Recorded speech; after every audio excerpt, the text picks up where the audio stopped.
Okay, we are now on the record. This is the Kentucky Public Service Commission. My name is Michael Schmidt. I'm chairman of the commission. Seated to my right is Vice Chairman Robert Cicero, and to my left, Dr. Talina Matthews. We are here today for the purpose of taking evidence in case number 2018-00208, application of Water Service Corporation of Kentucky for a general adjustment in existing rates. Parties to this proceeding are Water Service Corporation of Kentucky and one intervenor, the Office of the Kentucky Attorney General. At this time, would counsel for Water Service Corporation please identify yourself and your client?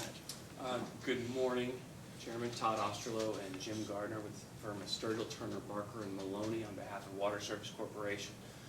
Today here with us we have the President of the Corporation, Steve Libertosi, and I'll just name everyone else without naming all their titles, but Rob Getormsman, Michael Miller, Justin Kersey, Andrian Dentrinko, Perry Brown, Stephen Vaughn, and then our cost of service study expert with Gannett Fleming, Connie Heppenstall. Thank you. Mr. McNeil? Justin McNeil on behalf of the Attorney General's Office. Okay. Ms. Coney? Brittany Koenig on behalf of the Public Service Commission. All right, I checked the record, and it's clear that notice of this hearing was given and proof of publication has been filed in the record. There were, one or two confidentiality motions that I think have been ruled on. Is that correct? I don't believe, have they been ruled on? They're in the process. They've been ruled on, but they haven't been issued yet. They've been ruled on, you just don't know it. I suspect your position has been sustained. Is that correct? Yes, sir. All right, at this time, Mr. Osterloh, are there any pending motions or anything that you'd like to bring to the attention of the commission before we start? No, Mr. Chairman. Okay. Mr. McNeil? I have nothing, Chairman. Ms. Coney? Yes. All right, at this time, the members of the public who are here, if anyone, will have a right to come before the commission and comment on Water Service Corp's application or any other matter related to this proceeding. Is there anyone here in the audience who'd like to come forward and make a comment? If so, please step forward, identify yourself by name and address, and make any statement you care to make. Since there's no one here, there's no, apparently no one wishes to make a public comment. I would note for the record that a number of written comments have been filed into the record, and the commission has read each of those comments and is familiar with them. All right, are there any, Mr. Osterloh, are there any exhibits that you intend to introduce that aren't already in the record or that haven't been made available to other council? No, sir. Okay, Mr. McNeil? No, Your Honor. Ms. Coney? We may have exhibits depending on testimony, but Okay. as they testify to them, they might, we might. We have refer- copies available for Yes, other sir. council in that event. All right, at this time, Mr. Osterloh, you may call your first witness. Our first witness will be Robert Getormsman.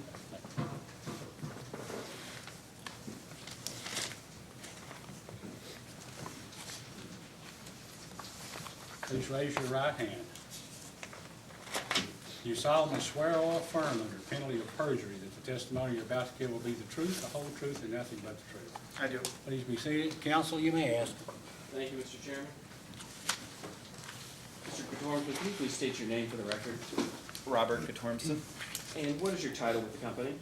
Financial Planning and Analysis Manager for WSC of Kentucky, What is your business address? 2335 Sanders Road in Northbrook, Illinois. And did you cause to be filed written pre-filed testimony in this case as well as sponsored discovery responses in this matter? Yes, sir. And do you have any changes or corrections to your written testimony? Yes, I do. It's my understanding of 2 changes, is that correct? Correct. Can you identify what the first change is? Yeah, on Getormson, page 6, line 1, where I said an increase of approximately 61,000 over test year expense maintenance expenses, it should have been 51,000.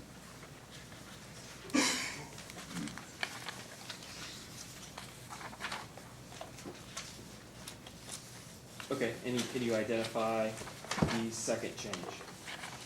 Yes, on Tormson 16, line 12, where it said Schedule E, it should have referred to Schedule D. See, Schedule D is in Delta? Schedule D as in dog, yes. Thank you. With those changes, as well as any other supplemental or corrected changes that have already been filed in the record of this case, do you have any other changes to your testimony or the responses that you would have sponsored in this matter? No, sir. If you were asked the same questions here today, either on your testimony or the data request, would your answers be the same? Yes, sir. Thank you. Mr. Chairman, that's all the questions that I have. This witness is available for cross-examination. Mr. McNeil, cross. Just a few, Your Honor, yes. Mr. Tormson, good morning. Good morning. I should probably preface, I'm gonna say Water Service, WISIC, and I'm referring to Water Service of Kentucky. If I ever mean the operating corporation, I will refer to that directly. Okay, understood. So, just in case. Could you refer to your direct testimony on page 5? Okay. And this is line 15, the answer to question 15, where you discuss the pro forma changes to maintenance repair expense. Yes. So when you said projected deferred maintenance for which the company has bids, are you referring to the 2 tank painting projects in Middlesboro? Yes, sir. I Okay. think there were some other deferred assets that we had projected as well, but they were much less dollar amounts, so I only included the 605 for, to be brief, I guess, in my direct testimony. Okay. Do you know offhand the amounts of those other projected expenses? I don't. I'd have to look at the schedule and sum them up, but they were not, I don't think they were anywhere near the 2 tank painting projects that I noted here in this question 15. Could you provide those in a post-hearing data request? Yeah. Just what they are in their amounts? Yes. Okay, thank you. And for those tank painting projects, isn't it the company's position that these expenses are known and measurable? Yeah, I would say so. Even though the project has not occurred yet, hasn't started? Correct, yeah. So we have received estimates from our vendor Dixon, and that was what was used to come up with the basis for the numbers here in this question. Have you received any bids for the project? I don't believe so. I think probably Mr. Miller would be better suited to answer that particular question. Okay, thank you.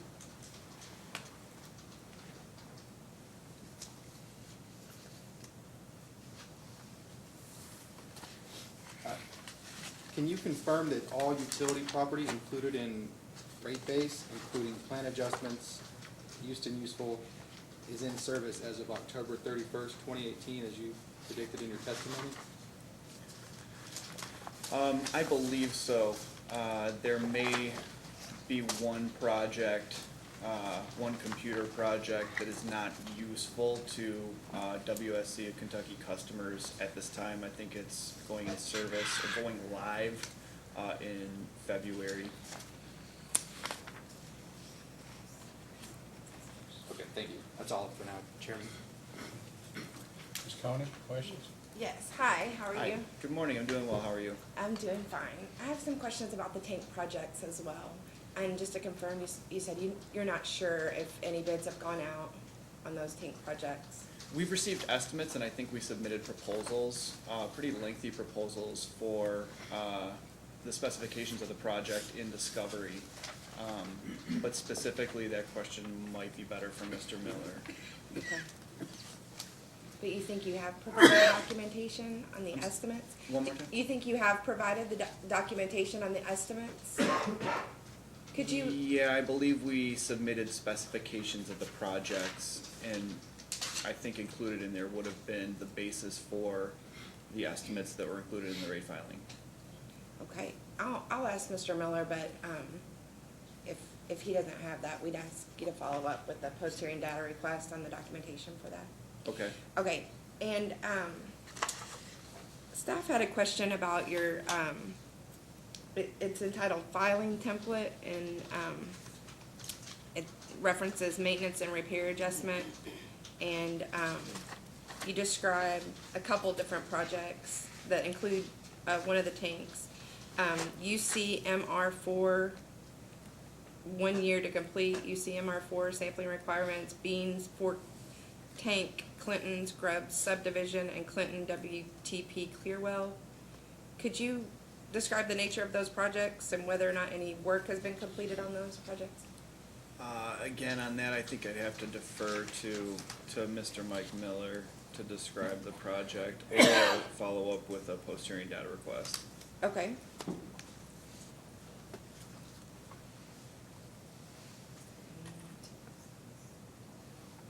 Okay, thank you, no further questions.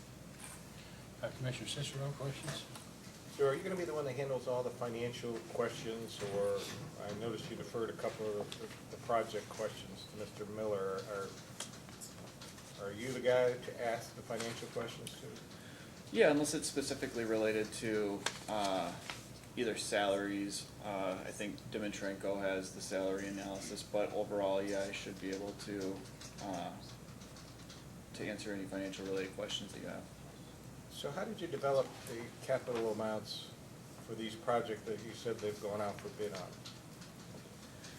So they would have been provided by operations, who solicits the bids from our vendors. I don't solicit the bids from the vendors, so I don't have intimate knowledge as to what the drivers behind the bids are. So you took the bids that were received, a multi-bid situation, and took the most probable bid, and that's what you used in your planning? I don't know what you mean by probable bid. Engineering selected a vendor, and that's the one that you've used to develop the capital cost? Correct. Okay, so that's something that's just provided by your engineering group? That's correct. Yeah, I don't come up with them on my own.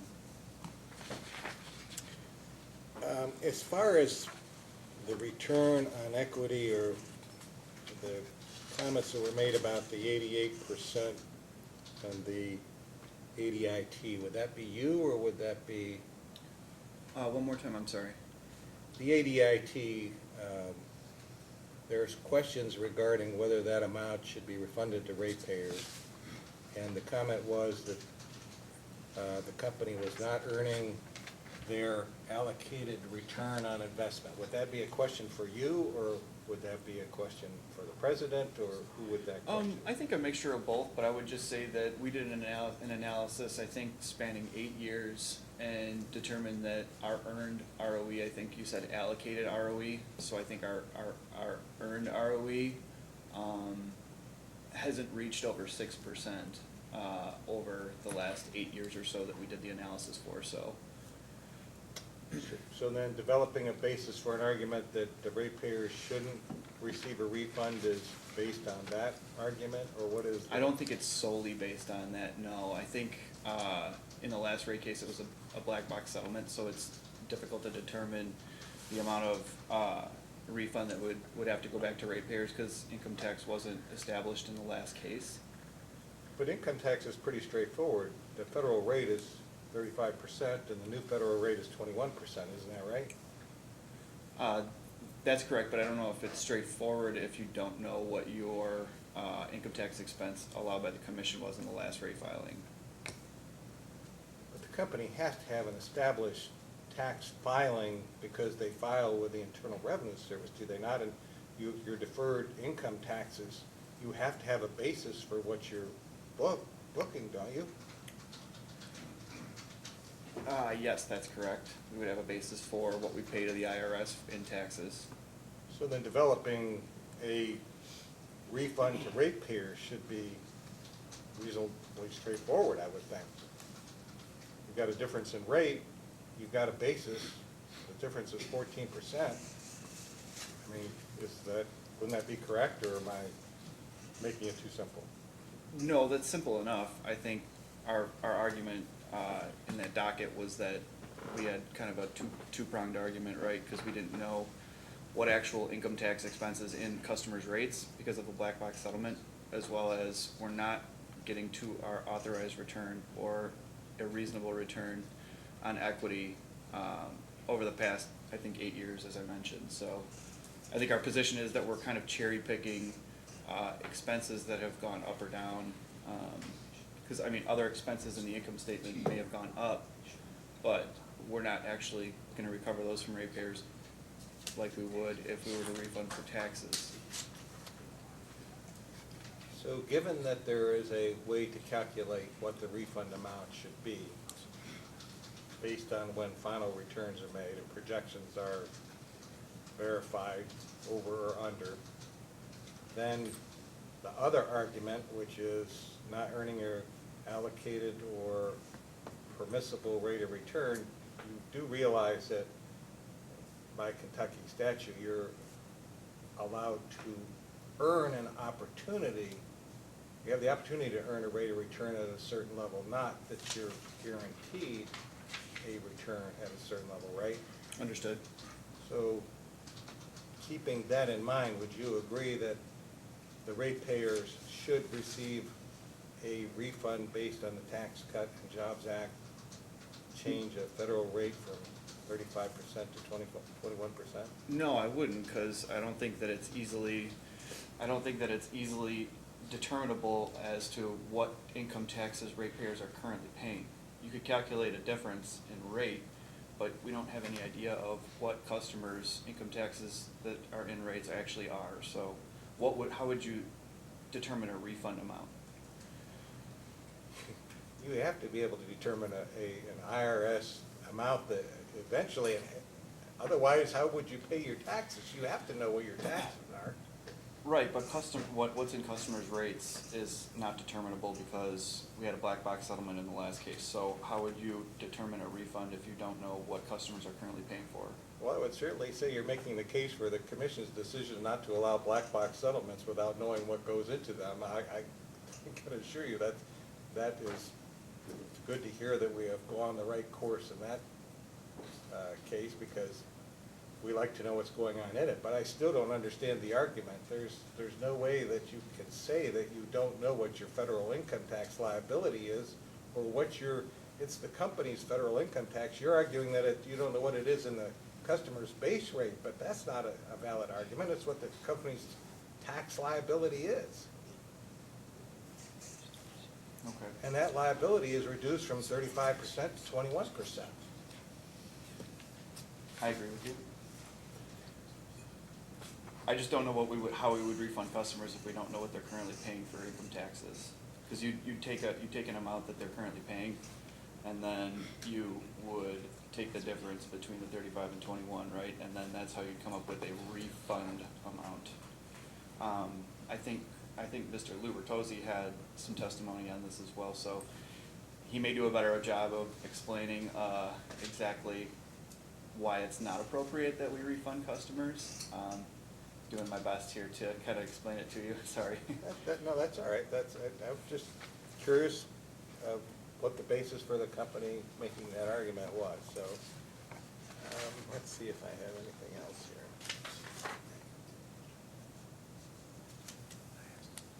Would you be involved in the invoicing or billing or understanding why? I understand with the Ambleside LLC contract regarding fire hydrants in a subdivision, that you guys haven't been collecting for that fire hydrant service for the last, I don't know how many years, and why that hasn't occurred? I understand some of that, depending on what the question is. Why haven't you invoiced? I think we bill the developer for the hydrants month to month, but they just don't pay it. So what actually happens is that that revenue that we're supposed to collect actually goes to bad debt expense, and it ends up getting paid through rates, through bad debt expense, through the rest of WSC of Kentucky's ratepayers, so everybody else ends up paying for those hydrants.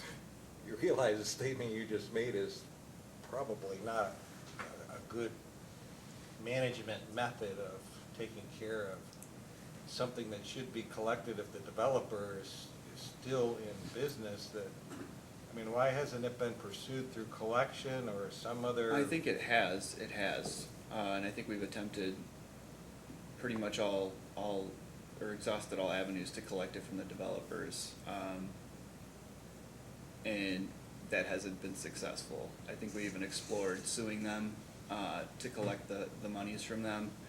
But I think we were advised by general counsel that the cost to sue them to collect, I think the revenue amount's like $6,000 a year, would vastly outweigh the revenue that we would collect, so. So the fire hydrants that are provided to the neighborhood are, the service that's provided continues because of, and I'm not familiar with this, I apologize, this is a statute that requires the fire hydrants to be filled. I mean, there should be something that goes associated with the development or the developer for that neighborhood, should there not? Or water service could be cut off? I'm sorry, I don't understand the law on that part of it. If you know.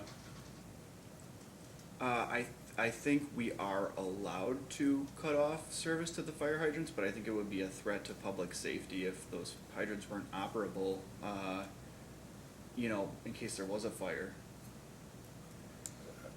Okay, as opposed to hearing data request, can you provide the activity for collecting from this developer that the company has taken in order to collect the funds? Who the collection agency you approached, what your counsel has advised, how you've come up to this determination that it's not worth pursuing, but putting the burden on the rest of your ratepayers? There was a multi-part question. Do you think that, I don't know if Todd wrote it down, can we? It'll be in We've got writing. it. You'll We get it. provide in writing. Sure. Okay. All Okay. right, thank you. I guess that's all the questions I have. Commissioner Matthews, questions? I don't have any. I have none. Mr. Oslo, any redirect? No redirect, sir. May this witness be excused? We have a couple more You have. questions. So the questions that the vice chair was asking you about, the TCJA, you think that you're the witness we should ask about those tax issues, or is there I someone think else? Lou Bertozzi probably would be a better witness. I have a basic understanding of what our position is in the docket, but I think Lou Bertozzi probably would be a better witness for that. Okay, that's fine. Thank you. Anything else? May this witness be excused? I have nothing, Chairman. Okay. You may step down and you're Thank you. excused, sir. Call your next witness. We will call Perry Brown. I don't know if there's gonna be any questions. He didn't sponsor testimony, he sponsored data responses, but we'll get that verified in the record and we'll see where it goes.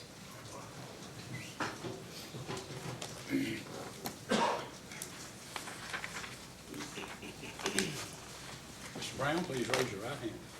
You solemnly swear or affirm under penalty of perjury that the testimony you're about to give will be the truth, the whole truth, and nothing but the truth. Yes, sir. Please be seated. Counsel, you may ask. Thank you. Mr. Brown, would you please state your name for the record? My name is Perry Brown. And what is your title with the company? I work as a finance analyst for Water Service Corp of Kentucky. And what is your business address?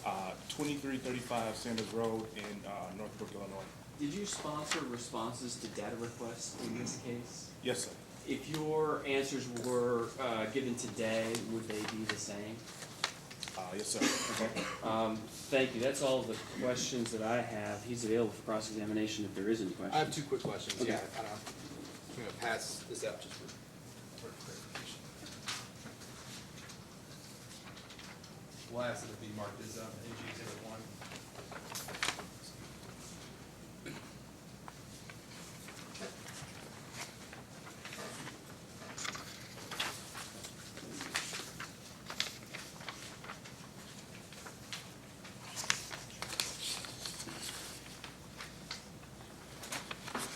Mr. Brown, this was a response to the commission staff's first request for information.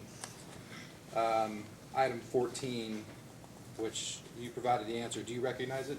Yes, sir. Okay.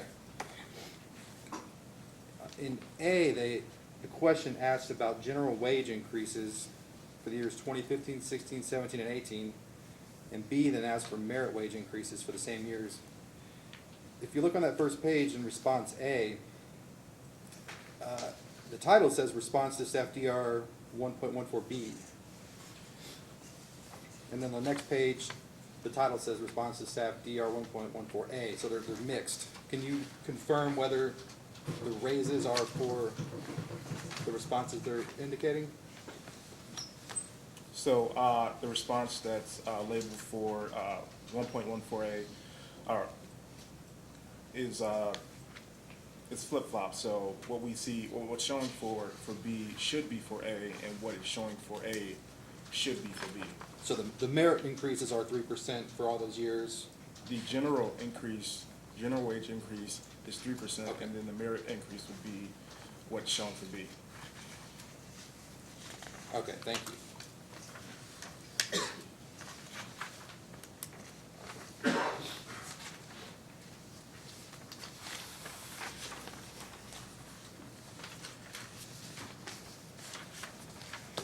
And I'm just gonna ask on another response, the company's response to the commission staff's first request for information, item 26, you were just describing the direct cost,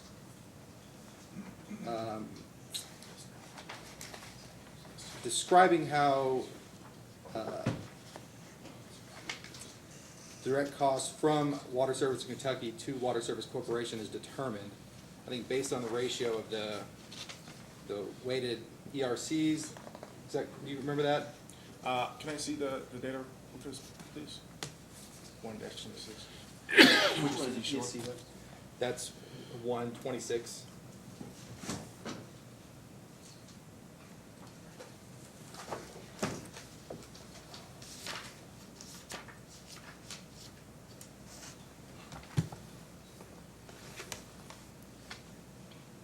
All right, can you repeat your question? Yeah, you just sort of described sort of how every month you determine this ratio of the allocation from Water Service Kentucky to Water Service Corporation based on this equivalent residential connection ratio, the weighted ratio. Is that right? Yes, sir. Can you just tell me, when is that monthly ERC determined for Water Service of Kentucky? It is determined on a monthly basis. Do you know when though? It'd be at the end of the month. End of the month, okay.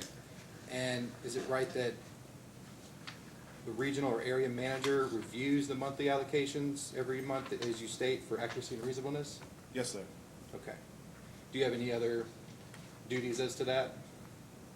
Our team works with our area manager and reviews the monthly allocation to determine reasonableness, yes. Okay. Thank you. That's all I have, Your Honor. Your exhibit, is this marked only for identification, or do you expect it to file it into evidence? It's whatever, oh, Your Honor, it was just for clarification. If you'd like to meet a mark it for the record, It's up to you. I'll mark it for the record then, yes. All right, let it be, any objection? No objection. I can let this exhibit to be marked Attorney General Exhibit 1. Filed and ready. Ms. Koenig, questions? Yes, hi, I just have one question, referring to the same Attorney General's exhibit. What would explain the increase from 2017 to 2018? It looks like the general increase plus the merit increase would be 6.67% increase. Can you explain why there was such an increase? It looks like 2017 and 2018 had a significant jump. I don't have any insight as to why there is an increase in the merit. That may be a question for Witness Lubitosi. I more so presented the data and pulled it down and presented it to come up with the the number. Okay, thank you. No further questions. Commissioner Cicero? So along those same lines, can you speak to the number of employees, if that was related to the same exhibit that the Attorney General handed out? Was there a change in the employment level? Excuse me? In the large change in wages, and then the corresponding increases in the merit and the general increase. Was there an increase in employees between 16 and 17 and 17 and 18? Not to my knowledge. Been fairly consistent over those years. All right, and then, so any questions regarding why there was an increase should be referred to Mr. Lubertas. Yes, sir. Mr. Matthews? I don't have anything. I have none, Mr. Osterloh. One or maybe a few. Mr. Brown, with regard to that same exhibit, related to it, is it your understanding that all employees' individual wage increases from year to year are performance-based Yes, sir. with respect to this company? Yes, sir. Thank you. That's all the questions I have. Anything further? If not, may this witness be excused. You may stand down and you're excused, sir. Thank you. Call your next witness. Thank you, Mr. Chairman. Our next witness is Andrian Dentrinko.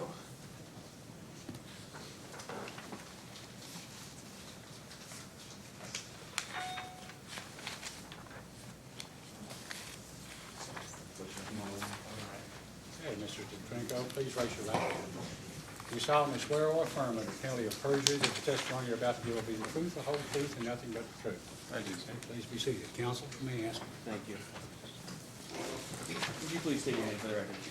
Good morning, my name is Andrian Dimitrenko. Thank you. And what is your title with the company? I'm a senior financial analyst for WC.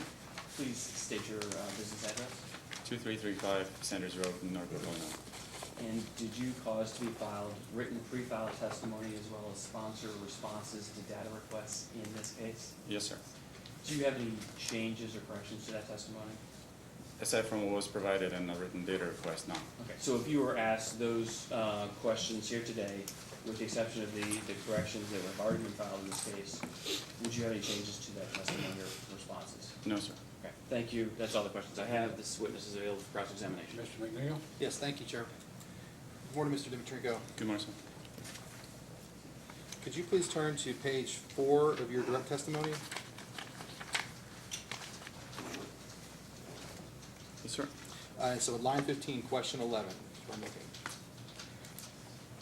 So here you explain that you forecasted salary levels for sample utility companies in your study, is that correct? That's correct. And you said you didn't want to compare 2018 Water Service Kentucky salaries to 2016 sample utility salaries, is that correct? That is correct. You want to do what, an apples to oranges comparison? That's Is that right. So, can you explain what assumptions you made for those sample utility companies for the year-over-year salaries? Yes, sir. I've looked at the changes year over year during the period between 2012 and 2016. And I've made projections based on annual average change for each company. So the assumptions were made that the average change will take place for 2017 and 2018 in a linear regression. So I'm a lawyer, I'm just gonna say, are you, I understand some of this, but are you extrapolating the data from the actuals out to, The trends that out were- into the future. okay, the trends that were present in the actual data, you just projected forward? Absolutely correct, That's yes. correct, okay. And you did that individually for each utility, not on a across-the-board basis? For individual utility within the sample size. Okay. And what about for the year-end customers? Did you use that same exact process? I use the same exact process for the year-end customers as well, aside from our own company, which we know what the year-end customers is, so we are not forecasting WCK. Okay.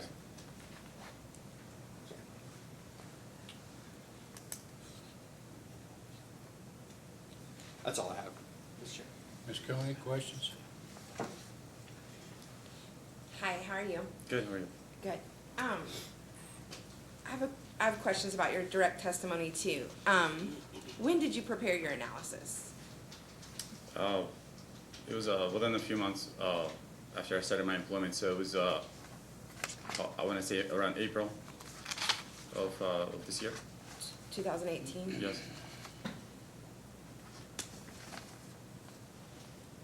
Did you attempt to use the 2017 annual report for the 20 selected utilities? I did. Unfortunately, none were available at the time, during this time, so there's a lot more information right now, but at the time I tried, and there was only a handful of companies available.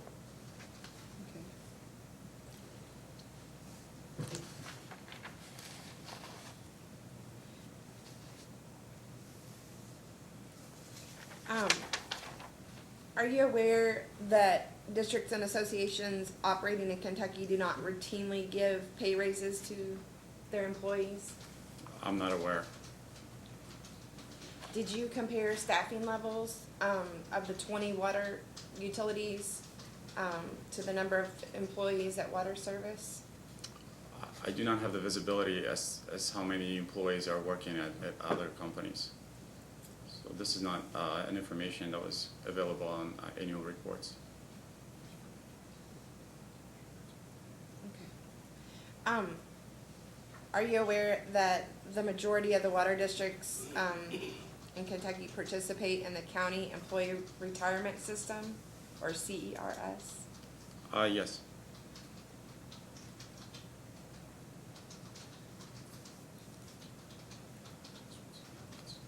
Are you familiar with the reporting requirements of the General Accounting Standards Board pronouncement number 68?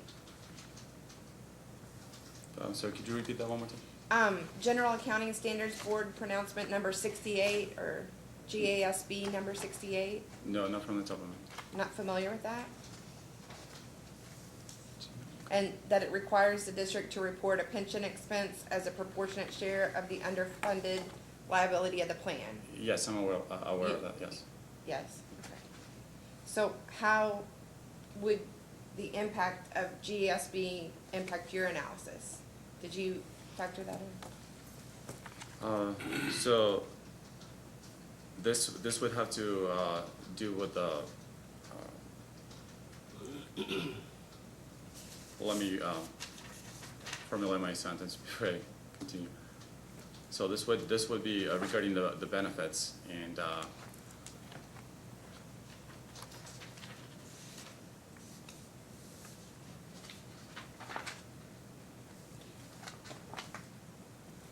is it possible to get back to you on this? Yes, could you provide that in a post-hearing data request? Yes, please. And follow up with that analysis?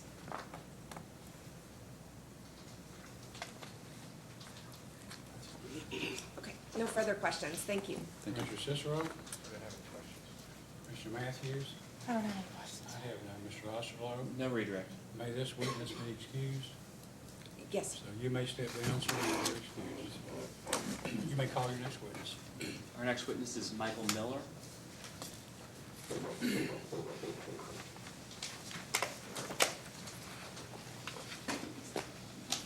Miller, please raise your right hand. And you solemnly swear or affirm under penalty of perjury that the testimony you're about to give will be the truth, the whole truth, and nothing but the truth? Yes, sir. Please be seated. You may ask. Thank you, Mr. Chairman. Mr. Miller, would you please state your name for the record? Michael A. Miller, And what is your title with the company? Midwest Regional Manager, What is your business address? 2335 Sanders Road, Northbrook, Illinois, 60062. Did you cause to be filed in this case pre-filed written testimony as well as sponsor responses to data requests? Yes, Do you have a change or a clarification to a response to a post-hearing data request? yes. What is that clarification? Staff's second request, question 16B. The answer for tank 1 and tank 2 do not reflect the same as my testimony. So I answered the question as tank 1 being 1997 and tank 2 being 1978. They should actually be flip-flopped. Okay, so your testimony is accurate and it just was actually flip-flopped in the data response, correct? Correct. With understanding that change, as well as any other corrections or supplemental responses that would have been previously filed in this case, do you have any other changes or corrections to your testimony? No, sir. Thank you. That's all the questions that I have. This witness is available for cross-examination. Neil? Yes, Your Honor, thank you. Another document. Thank you.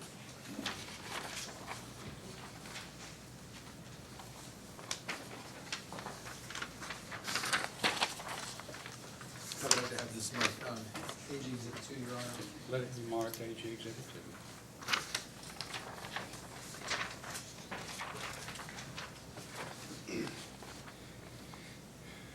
All right, Mr. Miller, good morning. Morning. This is Water Service Corporation of Kentucky's response to Commission staff's second information request, item 8, which was answered by you and legal. Do you recognize this? Yes, sir. Okay. So this refers to at one time, a Middlesboro AMI project. And I believe it had been forecasted and it was removed from the budget, is that correct? That's correct. Do you currently know the depreciable lives, if any, left on the current meters in Middlesboro? I can't answer that question. Okay. Do you know the projected scope of this Middlesboro AMI project? I do not. You don't? Okay. Do you have any idea if the company plans to revisit this next year or the near future? I would assume probably in the near future, we would address AMI down the road, yes. It seems to be the going technology. Okay.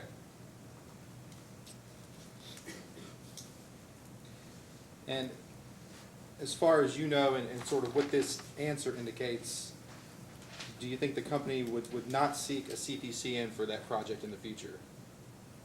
And I'm not asking for a legal opinion, but in your own opinion. Do I think they would not? Right. I think they probably will in the future, You think they will? yes. Okay.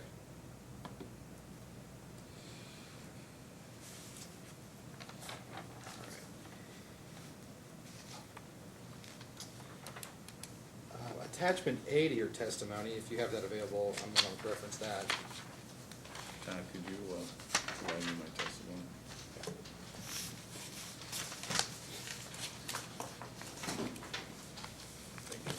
Just let me know when you're there. What was the question again? I'm just going to reference attachment A.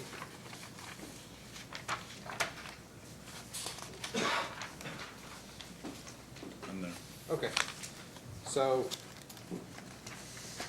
these are maintenance guidelines for Utilities Inc. Utilities, is that correct? Yeah, they are internal maintenance guidelines, correct? Okay. It states, I think in here, in this first paragraph, that these guidelines really only serve as a minimum requirement, that if there are stricter guidelines required by state or local authorities, that you would follow this, is that right? Correct. Are you aware of anything in Kentucky, any other guidelines that are stricter than your own internal guidelines? Not that I'm aware of, no. No, sir. Are there any unique local conditions for water service in Kentucky that would require more frequent inspections or increased costs or in any way that you know of? With regards to these guidelines, no. Right, above and beyond these guidelines? No? Okay.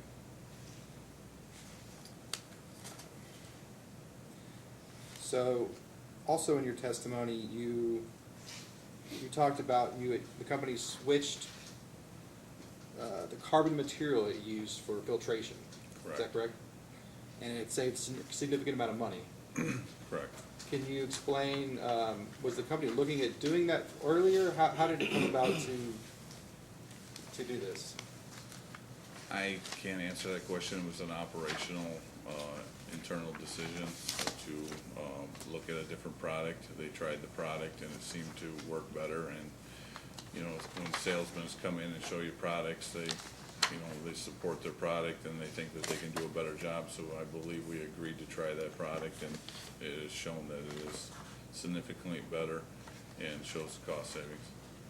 So is this just part of your company? Are you always looking to decrease costs? Is that correct? It's, yeah, it's Okay. part of the job, part of the nature of the strength, control costs, and sometimes we can do that through chemicals and chemical vendors. Okay. Now, Mr. Guttormson earlier indicated that you might be able to answer questions on the Middlesboro tank painting project. Is that right? Yes, sir. Okay. Do you know, is it correct that you've received estimates from your engineering? We have received a estimate from Dixon Engineering, yes. Okay, was that provided in the record? I believe it was, yes. And you, so you've sent out draft bid specs, is that right? We have not You have not. currently sent out draft bid specs. So it's clear to say you've not received any bids? That's correct, sir. Okay. Is there anything further in the record, other than that one estimate, that would indicate the cost for this project? No, sir. Okay.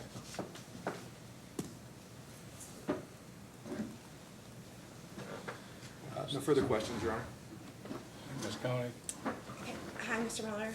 I have some more questions just to follow up on the tanks. Has any work, no bids have gone out and, no draft bid specs have gone out and no work has begun on any of those tank projects? We did perform some of the emergency repairs earlier this year, based on one of the, inspection reports. So those were completed, but far as the painting specifications for tanks 1 and 2, the bids have not gone out. The bid specs have been prepared, but they're not been released to the public yet. Are the cost of the emergency repairs in the record? Yes.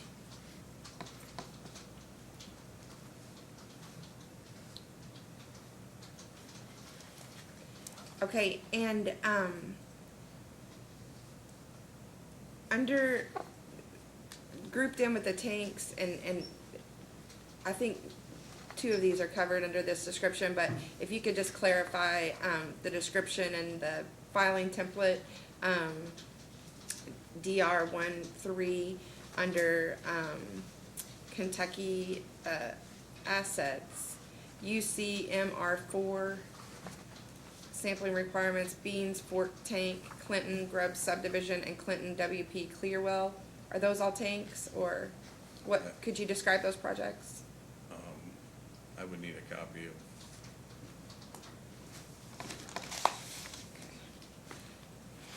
This was actually in, I believe, Mr. Gutterson's filed testimony and filed responses, but. May I? Yes, you may. Okay.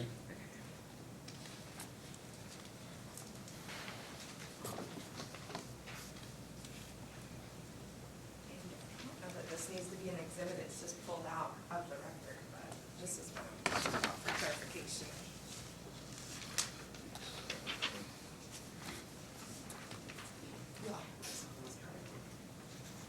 And there's no need to mark this as an exhibit, as long as you can identify where in the record it is or what it is. Staff's, DR 1.3 filing template. okay, what was your question? Could you describe those projects and any work that's been started on, They have not started, but these, I believe, are, by looking at the dollar amounts, they're inspection services. inspection services? Yeah, Okay, so are the expenses the inspection expenses, or how are these known and measurable expenses? If no work has begun and no bids have gone out? we talked to the engineering company that does it, which is an inspection company, and we get a quote from them, and then we prepare it for the budget. And you still feel that they should be included in this rate case, Yeah. even though work has begun? And when is work projected to begin on these? I don't know what the inspection schedule is for these. I can't answer that question. Okay. Okay, I'm gonna change gears for a minute. The vice chair had touched on with Mr. Gutterson about the, Ambleside subdivision Yes, ma'am. and the fire hydrants. You testified generally in your testimony, filed testimony about the subject matter, but I have a few questions about Sure. those.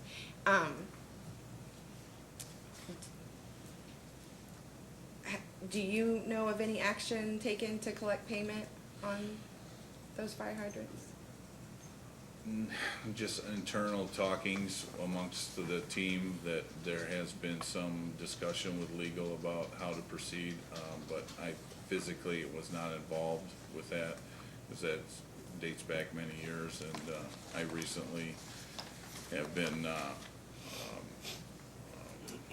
over Kentucky's area only for the last year and a half, so I can't really state back to what happened prior to that. Okay, Probably be a better question for Mr. Lubertosi. okay. Does Water Service Kentucky have a policy for non-payment? That, I'm sure they do, but I don't know exactly what that is. That'd probably be a better question for Mr. Lubertosi. Okay. If need be, could you follow up and post hearing data requests on that policy? Yes, ma'am. And then the vice chair's already asked, to follow up with any activity, to collect on Ambleside that's not protected by attorney-client. But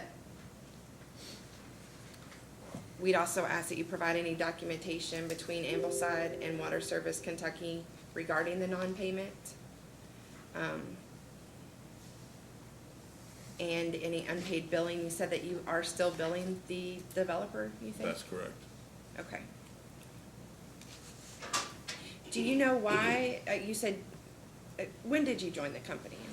I've been with the company on and off for the last 10 years, but only over Kentucky since the last regional manager has left and retired, so they incorporated me into Kentucky. When were you incorporated into Kentucky? When did he leave or she? About a year and a half ago. Okay. So would you have any information as to why the Ambleside area fire hydrants weren't dealt with in the prior rate case in 2015? I do not.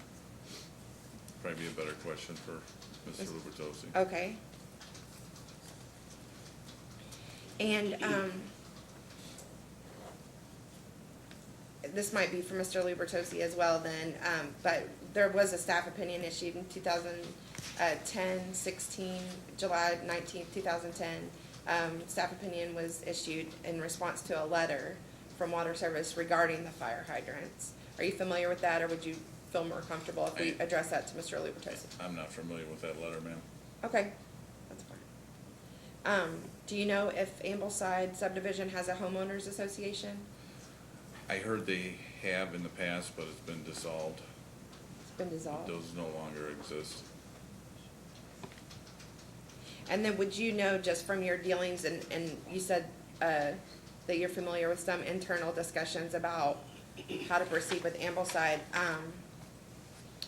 if any other organizations or residents were made aware that you could discontinue the service to the fire hydrants for non-payment?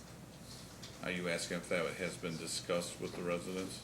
Have they been informed? Have the residents or the homeowners association or anybody associated with that, have they been informed that you could discontinue service? I don't believe they have.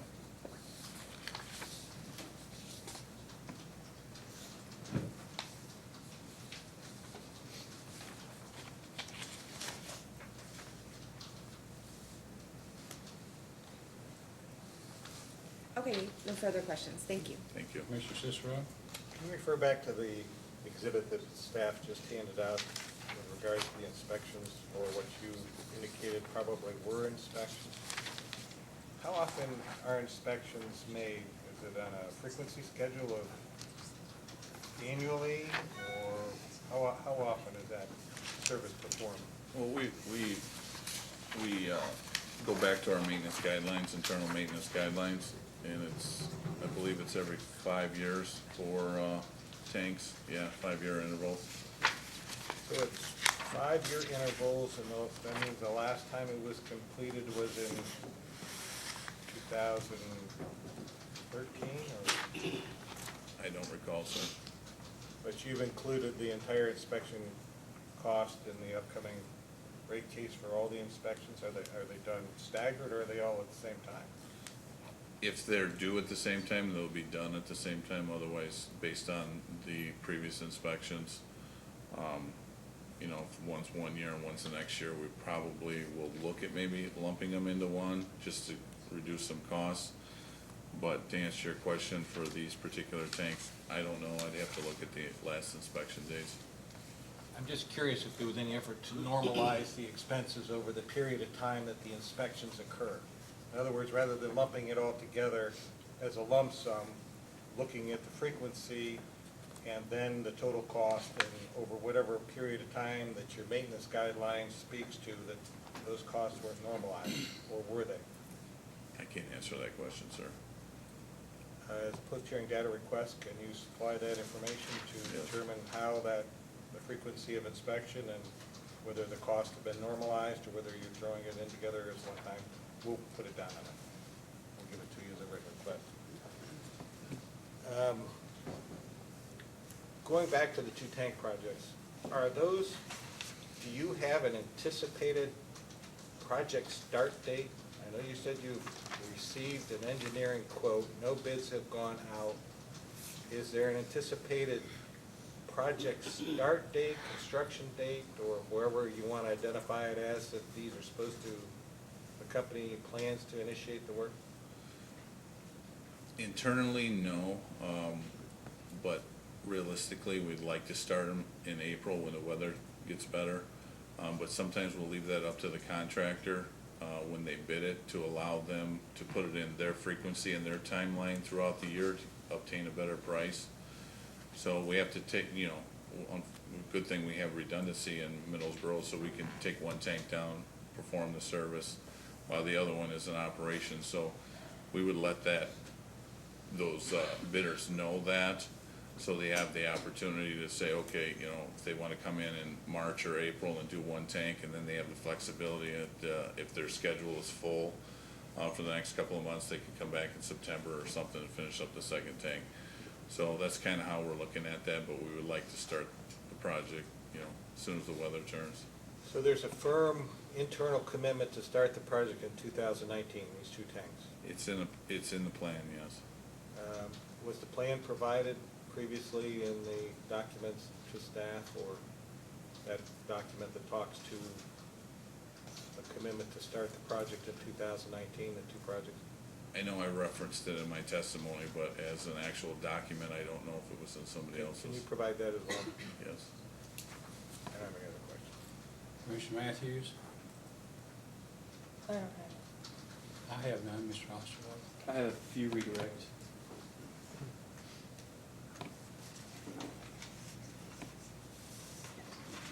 Mr. Miller, on the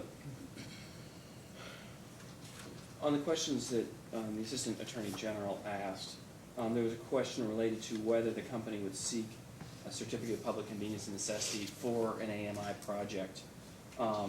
If the company determined that a CPCN was not required because it may fit within what the Kentucky regulations consider an ordinary course of business, is it possible that the company may not seek a CPCN here in Kentucky for that project? That would be correct. And that's indicated in the company's response to commission staff's second request for information, item number 8, correct? Correct. Okay. And then, with respect to the schedule that commission staff distributed, in the highlighted area on the very first item, under the description, it says UCMR4, 1 year to complete UCMR4 sampling requirements. It's my understanding that UCMR stands for Unregulated Contaminant Monitoring Requirement. Is that correct? That's how I understand it as well, Okay. yes. And as I understand it, please correct me if I'm wrong, the EPA required monitoring requirement and that's a testing requirement that started in 2018, correct? Correct, And so the utility has to do that. correct. And that's why the start date, essentially at the end there, according to the schedule, is the end of this year. Correct, And so that's something that should be included in revenue requirement, correct? correct. And I guess just one other thing that relates to your testimony, something that the commission did yesterday. You're aware that the commission established an administrative case yesterday to look into water utilities reporting requirements for non-revenue water, correct? Correct. And in your testimony, I believe you identified what the non-revenue water for Water Service Corporation of Kentucky is.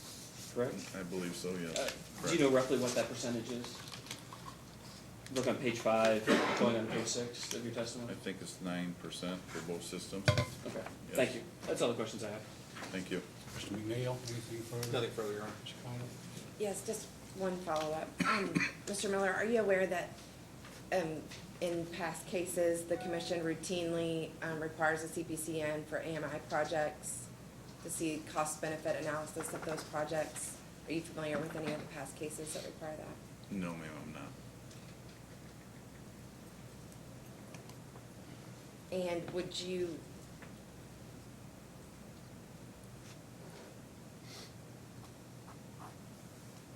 okay, no further questions. Thank you. Mr. Cicero? Just one comment. I noticed council mentioned about if the company thought that a CPCN wasn't necessary because the project would be in the normal course of business, and, well, that's up to, water service to determine that. I would think that the safe bet, if you look at the recent orders coming out of the commission, is to apply for a CPCN and then have the commission say it's not necessary. Just a point of clarification. That's all I have. Mr. Matthews? I have nothing. I wouldn't bet on it if I were you, so I'd file something. Anything else, Mr. Oslo? Message Is there received. any reason why this witness can't be excused? Okay. You may step down, you're excused, thank Thank you, sir. you. You may call your next witness. Thank you, Mr. Chairman. Our next witness is Connie Heppenstall.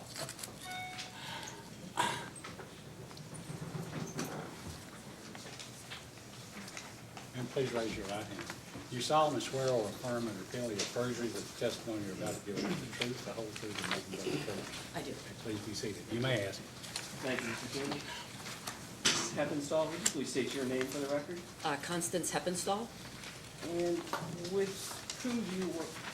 I work for Gannett Fleming Valuation and Rate Consultants, LLC, What is your title there? project manager, And what is your business address? 1010 Adams Avenue, Audubon, Pennsylvania. Did you cause to be filed in this case written pre-file testimony as well as sponsored responses to data requests? Yes. If you were asked those same questions here today, would your answers be the same? Yes, they would. That's all the questions I have. This witness is available for cross-examination. Mr. McNeil? Thank you, Your Honor. Stall, good morning. Good morning. So, in your cost of service study, you went about normalizing the rates between the Clinton and Middlesboro service, the volumetric rate between Clinton and Middlesboro service areas. Is that correct?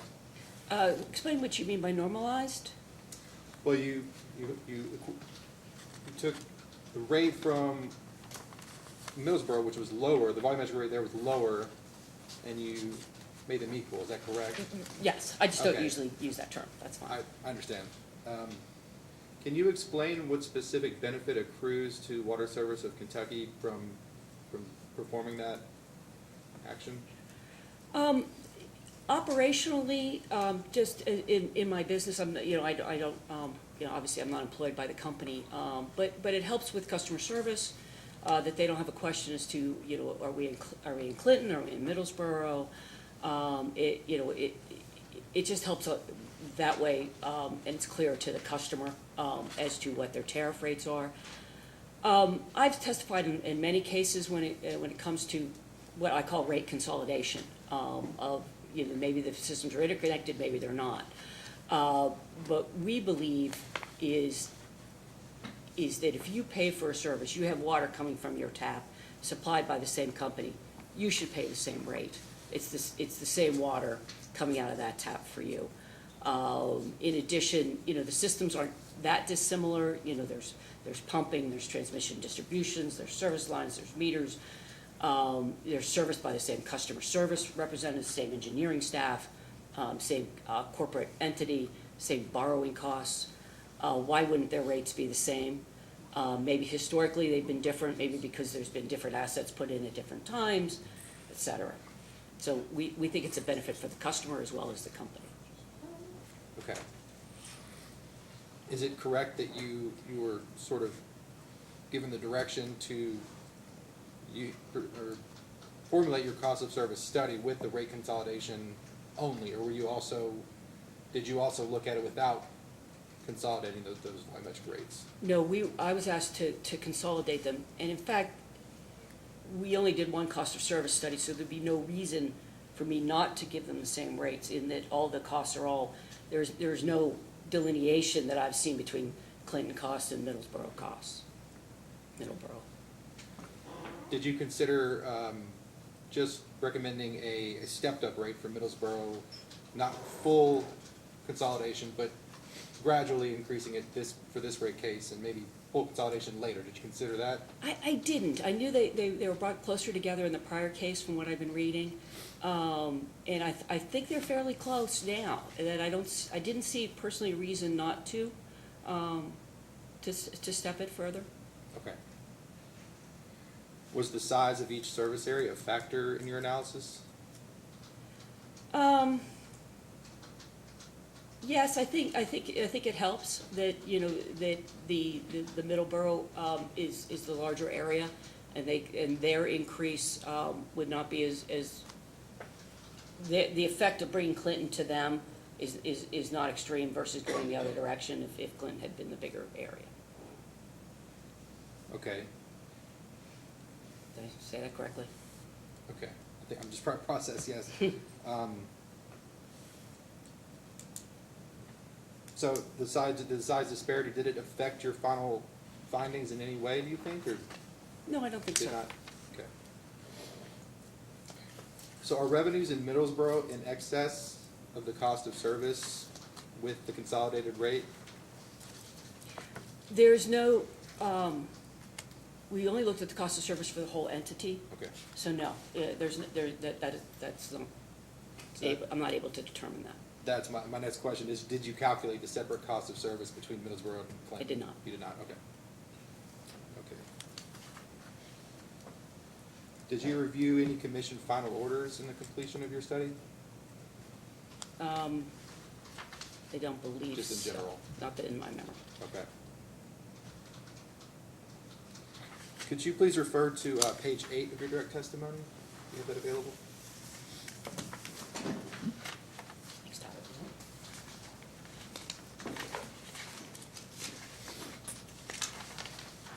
Yes. Okay, so page 8, line 10, you're answering a question about the system maximum day and maximum hour ratios and the factors you came up with. Mm-hmm. So in determining the maximum day extra capacity and maximum hour extra capacity, did you perform a formal load study? No, we did not. You did not. Any reason you were not asked to, or is there any? Well, I was not asked to. Okay. Would you normally? Those are very expensive, the load studies, and I've done many, maybe 5, across the country. They entail monitoring residential customers, commercial customers, a sampling over a couple of years, and it requires a lot of staff from the company, well, maybe not a couple of years, but at least 1 year, to determine what those load factors are. Okay. So here, you say that the ratios were estimated based on actual data or the relationship of system maximum hour ratios compared to ratios for similar systems. Did you provide those systems and those ratios in the record? I did not. Can you provide those, please, in a posting or data request? Yes. Okay, thank you.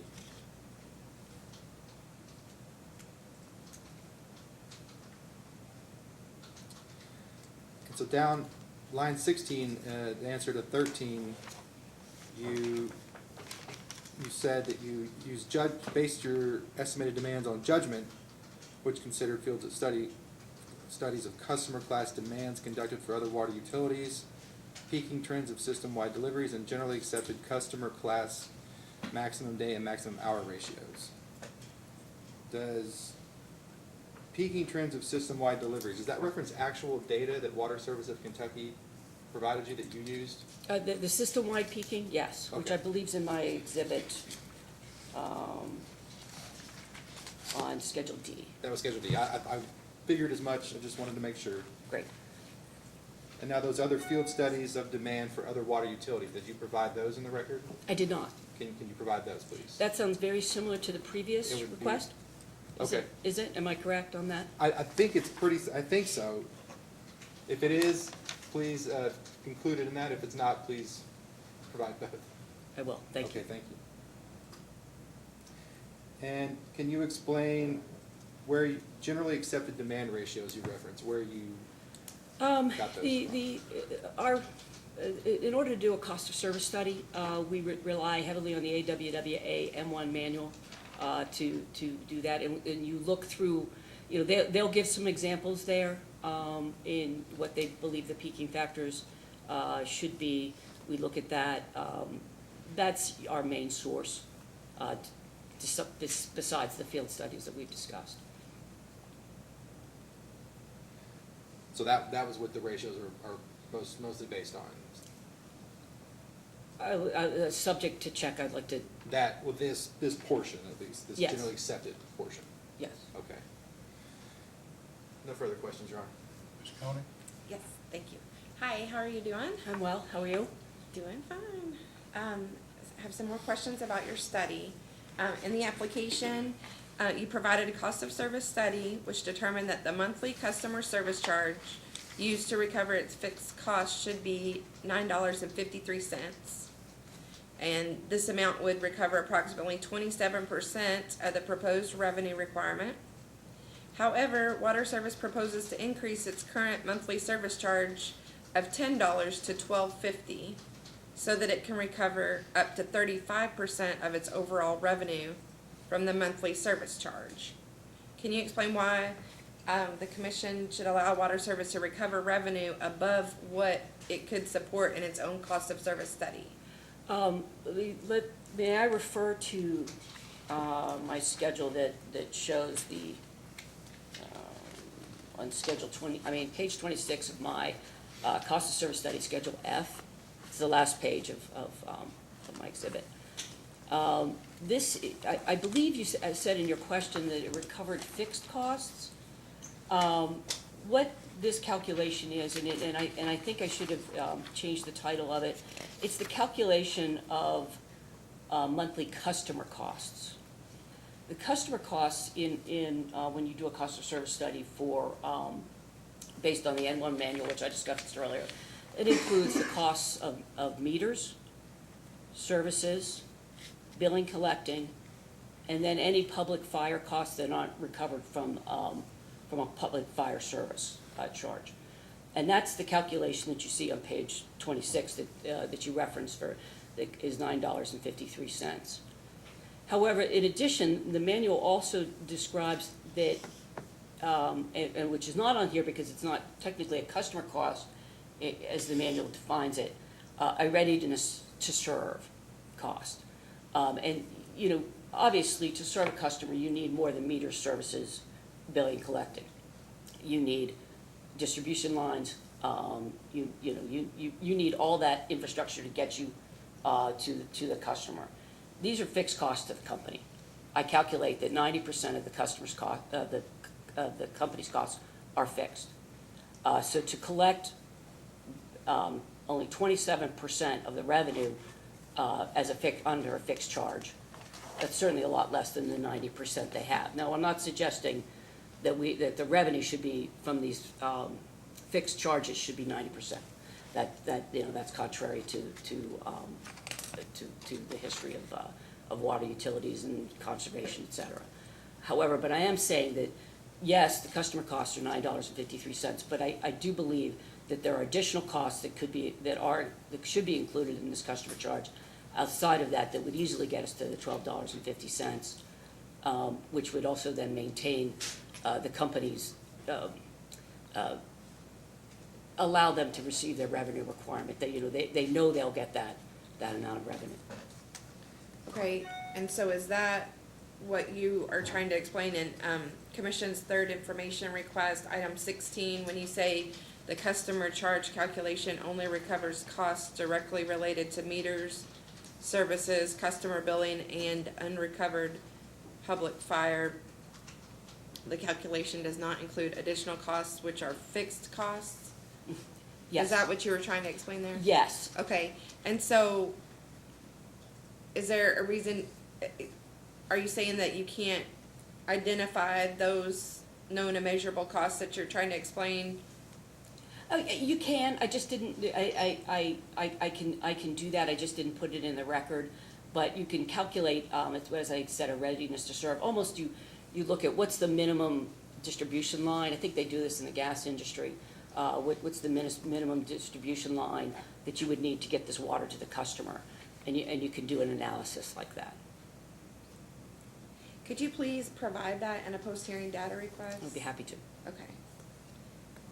And then, also, in response to Commission's third information request, question 16A, Water Service stated that the cost of service studies, customer cost calculation of, well, I've already read that quote, but referring to the same quote about the additional costs which are fixed.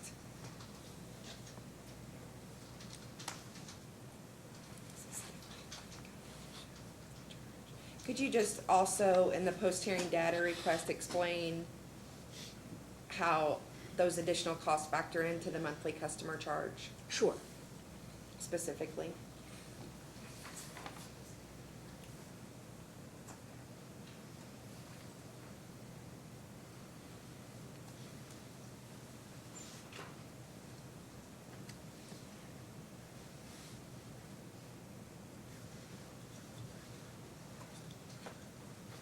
Okay. I'm gonna just give you, if it's okay, may I approach? Yes, ma'am. Okay. Your Schedule A, to your testimony. Do you want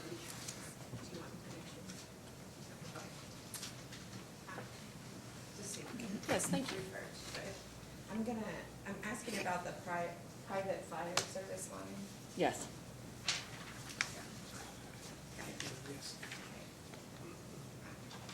It's already in the record, but, the private fire service is listed as, you're requesting at $78,027. I'm sorry, that in your study, that's what Yes. would be required. But then you only asked for $35,241, what you're requesting. Why is there such a discrepancy? No, the 78,000 is the cost to serve private fire, $78,000.27, or 2.4% of the cost of service. Currently, the private fire customers, you can see in column 5, only provide 1% of the revenue. To raise them to the 2.4% of revenue is just too large of an increase. It's basically, in the sense of gradualism, I capped the increase for private fire to 1.5 times the overall increase, or 50% of the overall increase. Anyway, I capped it at 50%, whatever that ratio is. And that was a conscious decision. To bring them to the cost of service would have instituted rate shock.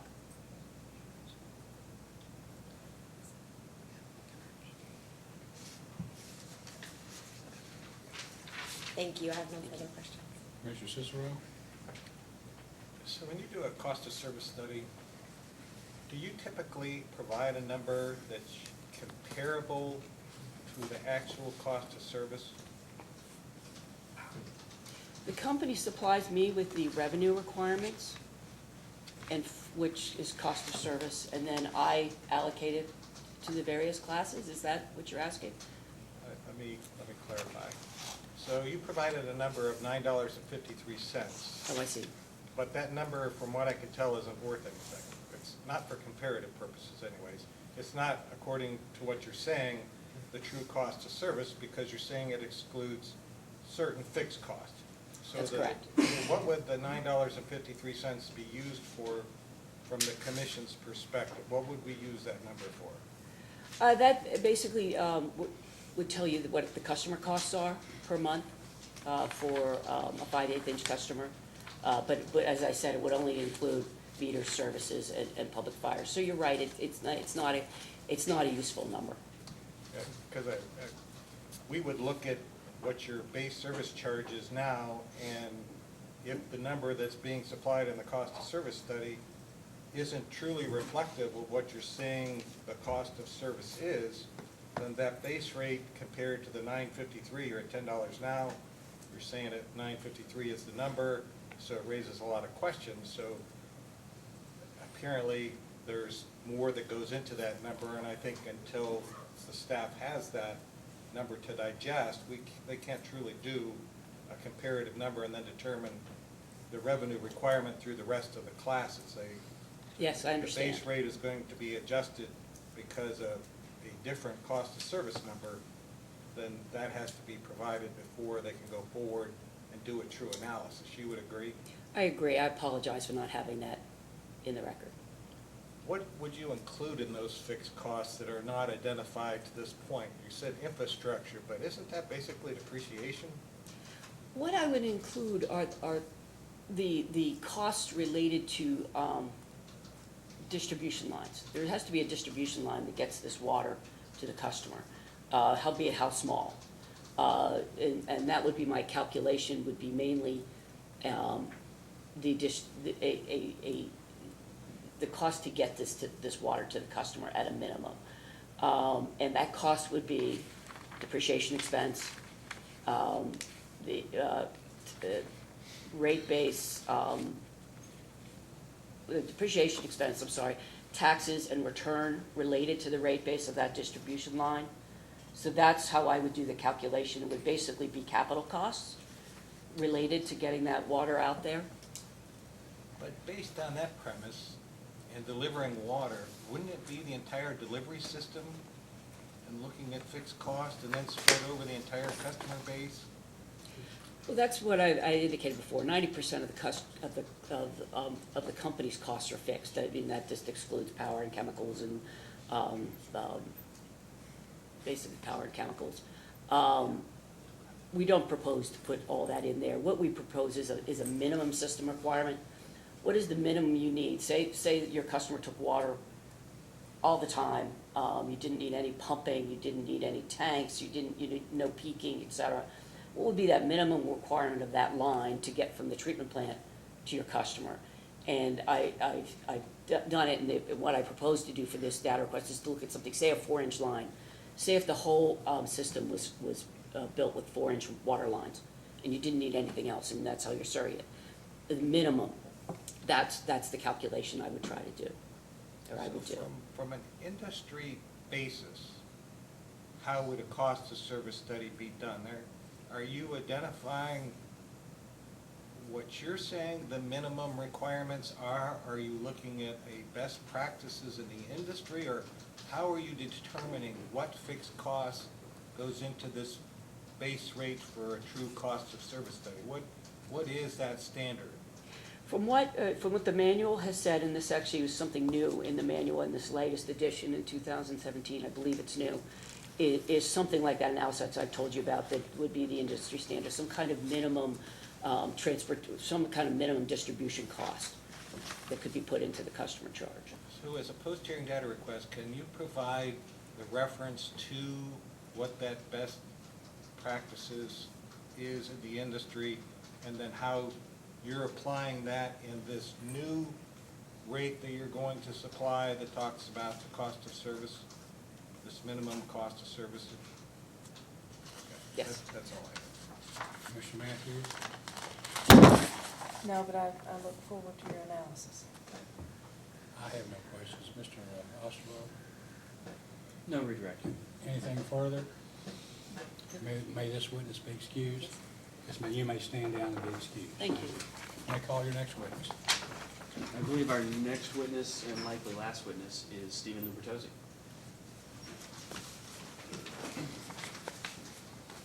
Please raise your right hand. You solemnly swear or affirm under penalty of perjury that the testimony you're about to give will be the truth, the whole truth, and nothing but the truth. Yes, I do. Please be seated. Thank you. You may ask, Mr. Osterwald. Actually, Mr. Gardner will ask. Mr. Gardner. Yes, Your Honor. Our next witness is Steve Lubertozzi. He's been sworn in, so it's, Thank you. Please state your name for the record, Mr. Lubertozzi. Steve Lubertozzi. And what is your position or title with Water Service Corporation of Kentucky? I'm the president of Water Service Corporation of Kentucky. What is your business address? 2335 Sanders Road, Northbrook, Illinois. Did you sponsor written testimony and responses to data requests that were filed in the record of this case? Yes, sir, I did.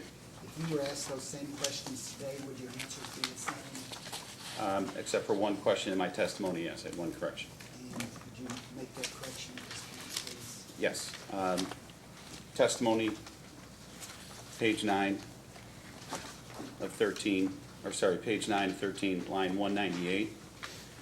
That line reads, adequately staffed at all times and to focused on automated meter reading testing.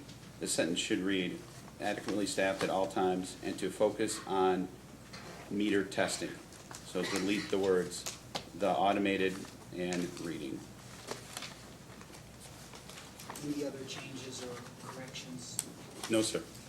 I have one additional question, and that has to do with, did you sponsor testimony in the TCJA case 2017-481 that has been consolidated into this case? Yes, I did. And do you adopt that testimony as if it were stated today?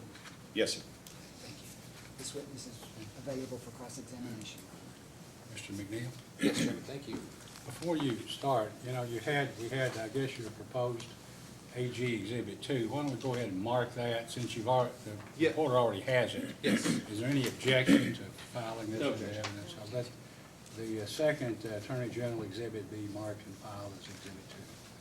Thank you, Chairman. Sorry, I forgot I'd done that. Mr. Libertosi, good morning. Good morning.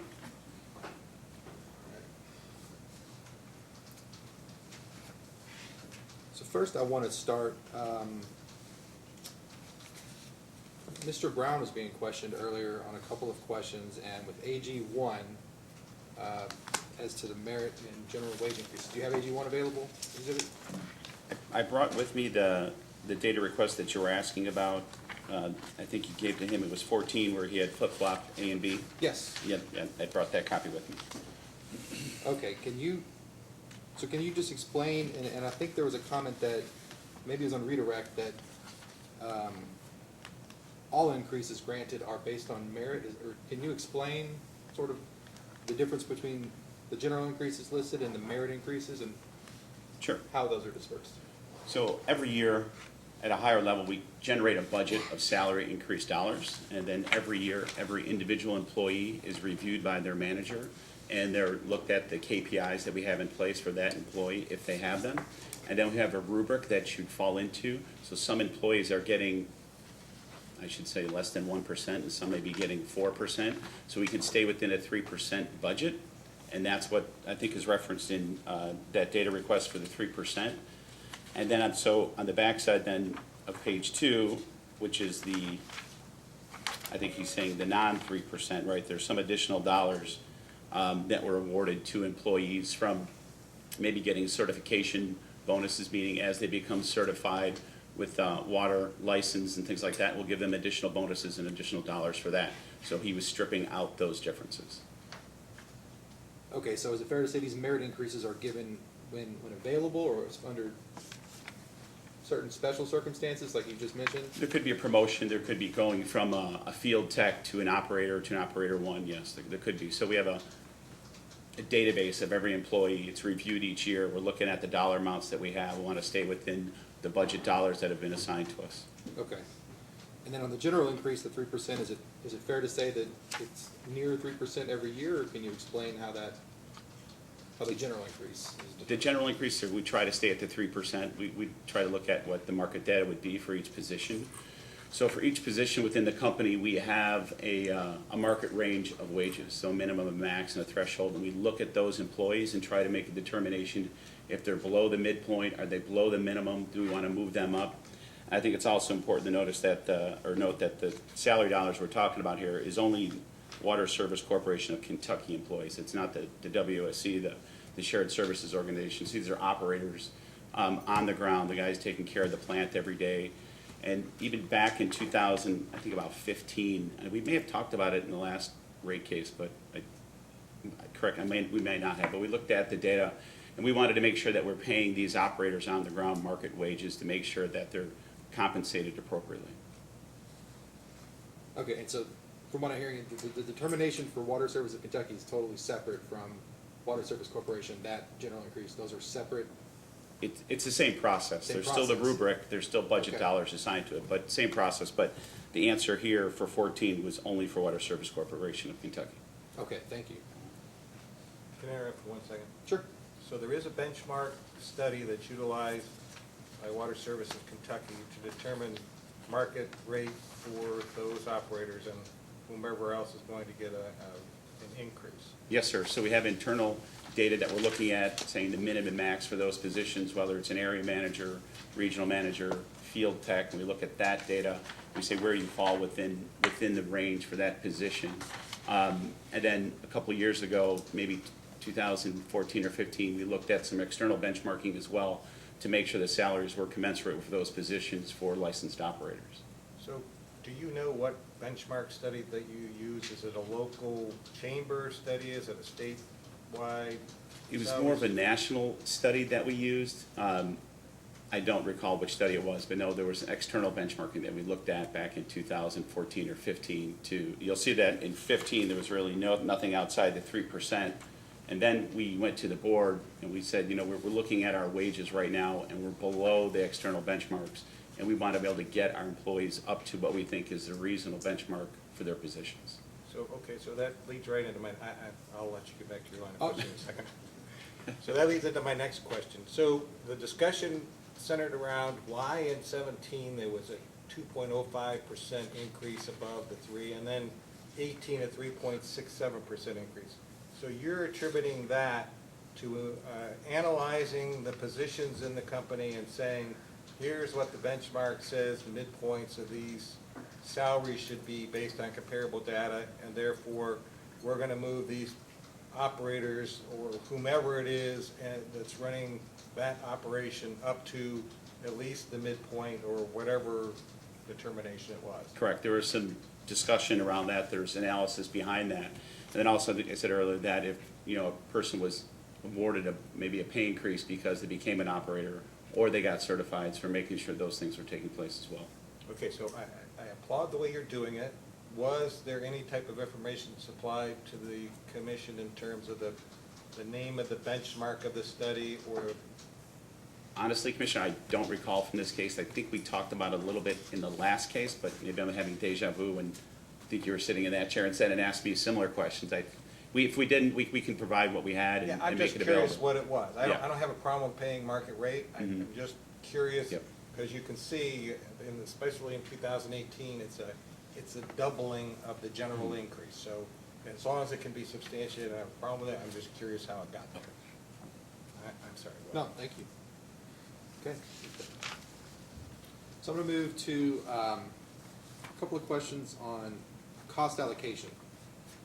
So is there a procedure currently in place that allows Water Service of Kentucky to dispute or question cost allocations from the Water Service Corporation or cost center or anyone who would allocate costs to it?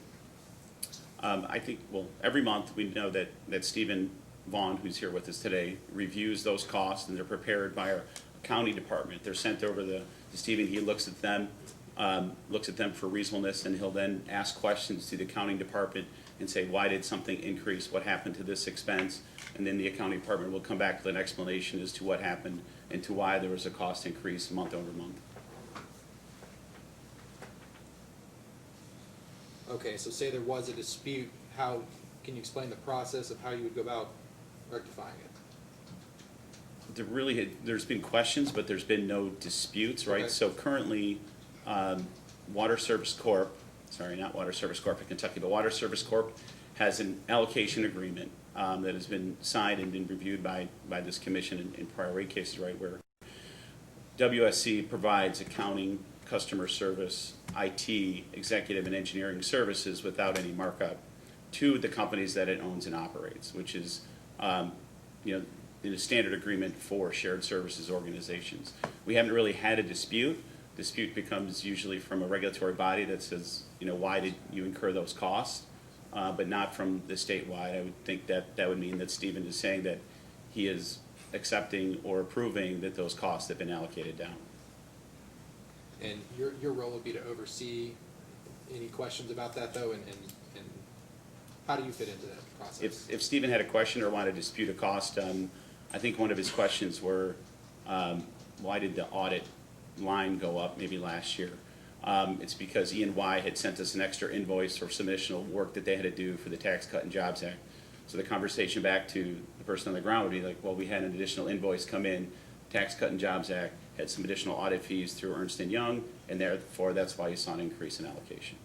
And usually with that conversation, I don't want to say what was in Stephen's head, but he probably would say, yeah, that makes sense and is reasonable.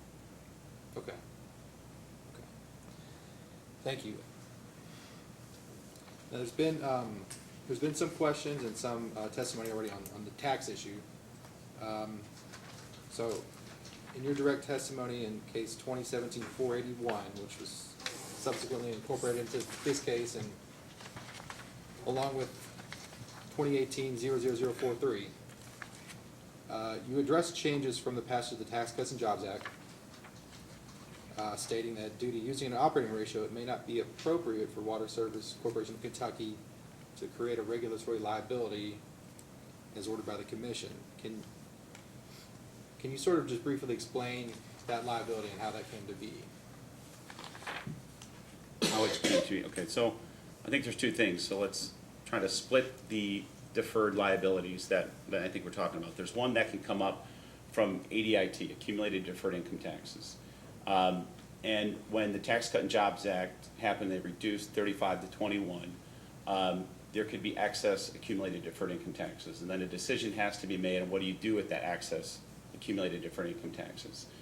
So after President Trump passed or enacted the TCJA, we met with our external tax advisors, our internal tax advisors, and you have to split those out and look at those and say, what do you do with those? Do you set those up on your balance sheet, or do you run those through your income statement? So we went through and looked at each company that we own and operate, and we said the ones related to the excess deferreds, if the last rate case was a black box settlement, or it was an operating margin and not a rate-based rate of return, then you would not set up a regulatory liability for that portion of the exit, for the regulatory liability, okay? Mm-hmm. So that's one part. The other part for the regulatory liability would be the reduction from the 35 to 21, which is I think what the commissioner was talking about earlier. And then Rob was talking about the black box. So then you have to make a determination about whether you can set up that regulatory liability on your balance sheet. So you have to go through a series of questions. And we use the accounting standard that said, is it probable, possible, or remote that you would have to give this back to customers in the form of a refund? And then that determination, probable, possible, remote, makes a determination about whether you actually set that up on your balance sheet. So we looked at each state that we're involved in. We looked at Kentucky specifically. The external consultants looked at Kentucky in the orders. And when you say there's a black box settlement and you don't know how much income tax expense is being paid for by the customers, then therefore that's one of the factors that you have to look at, and you would not set up that regulatory liability. So there's two regulatory liabilities, so I was just trying to make the explanation there. So it's the company's position that you cannot calculate any sort of liability that would flow back because of the black box settlement, is that? For the 35 to 21, that was our position, that if you don't know exactly what's in rates, then, and you know, I tried to make the hypothetical in my testimony in that 2017-008-481 of what it might look like from a revenue differential for what should flow back to customers. So Utilities Inc. is in about 18 states, so we had experience in other jurisdictions for what that would look like. And for example, we didn't have to set up any regulatory liabilities for the 35 to 21 in multiple other states that we operate in. For example, in Illinois looked at it and said, are you earning your authorized rate of return? Then therefore you should not be setting one up. Florida said something almost similar to that. So there's been a lot of back and forth between us and the regulators and our tax professionals on what we should do to set that up.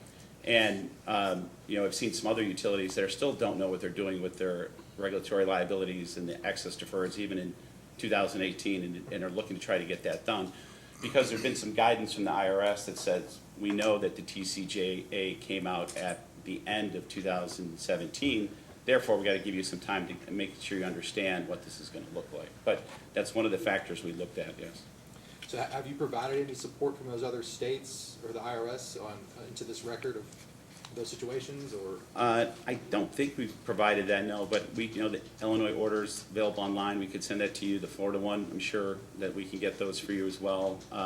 We know that Maryland, we haven't finished that one yet, but I'm trying to think of the other states. New Jersey, we haven't had to set up any regulatory liability. So every state's got to be looked at differently from the standpoint of, was it a black box settlement? What was the amount of income tax expense that was used to set rates, right? You have to look at each one of those. So each state and each company is actually completely different. But it's just a framework that we look to say, what are we doing? Is it rational? Are we applying the same set of facts to every company that we own and operate? Okay, so could you provide any legal or accounting support from other states within Utilities Inc. that have come to some sort of conclusion For that sure. will provide guidance on this issue? Absolutely. Thank you.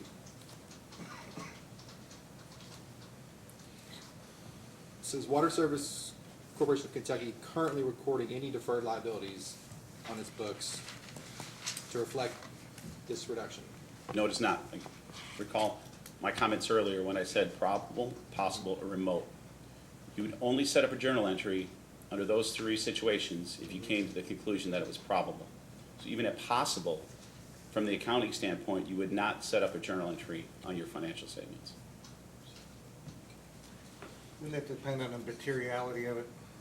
That comes into play as well, right? So the testimony that I put in that 2017 docket, we were saying from the revenue standpoint, we're talking about a $4,000, right? So there's a materiality issue there as well. You know, not saying the commission would say this, but let's say the commission agreed and said it was $4,281, hypothetically. We wouldn't set up a regulatory liability. We would just give a one-time bill credit to customers. There wouldn't be any need for any regulatory liability if it's something like that amount. So, based on that statement, you're really saying, not necessarily, is there not a reason to give back to ratepayers an over collection of taxes, but based on your accounting interpretation, that you would do it as an expense item on a one-time basis over some couple of months rather than book a liability?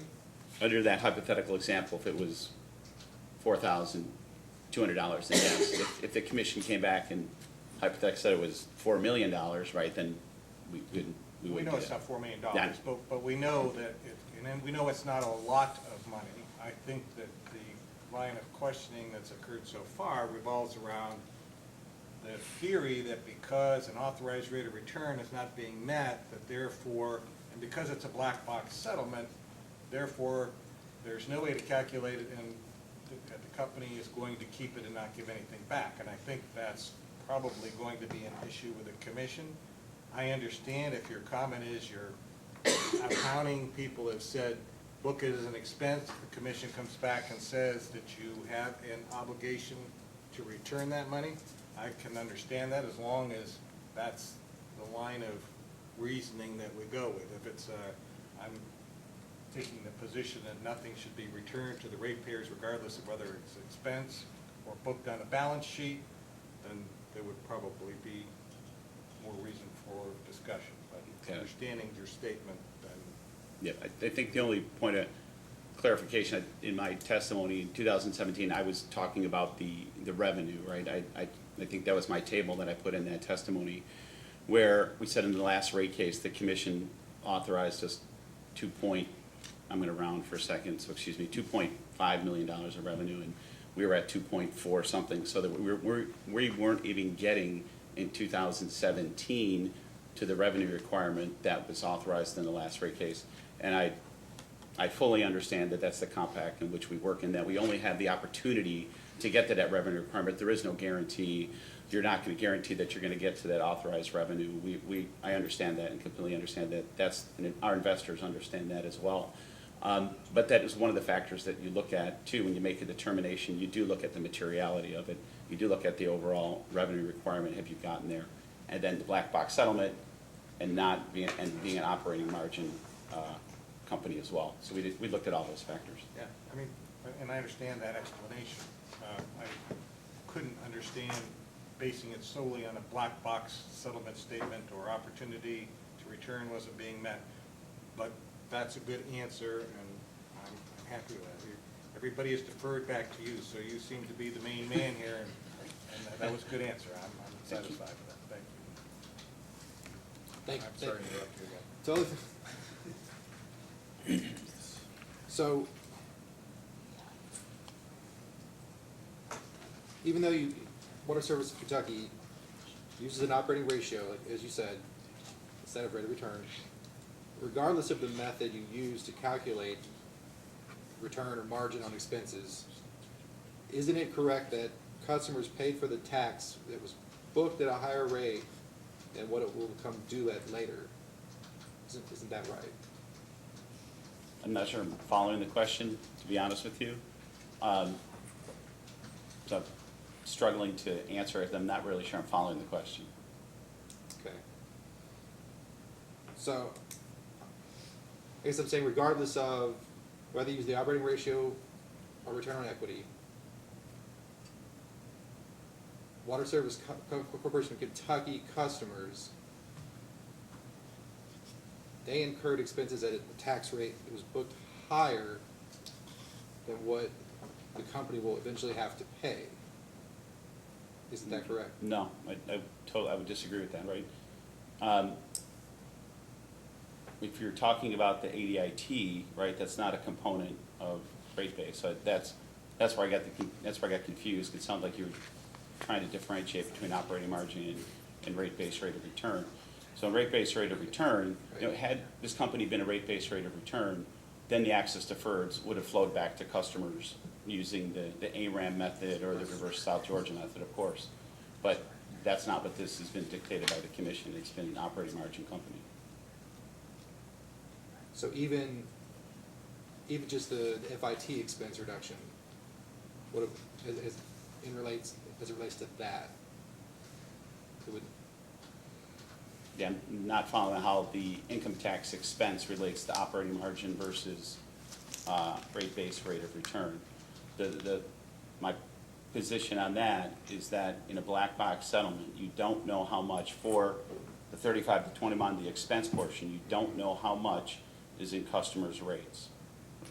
So it's And still therefore, you wouldn't have an ability to be able to say Okay. this, how much should go back to customers.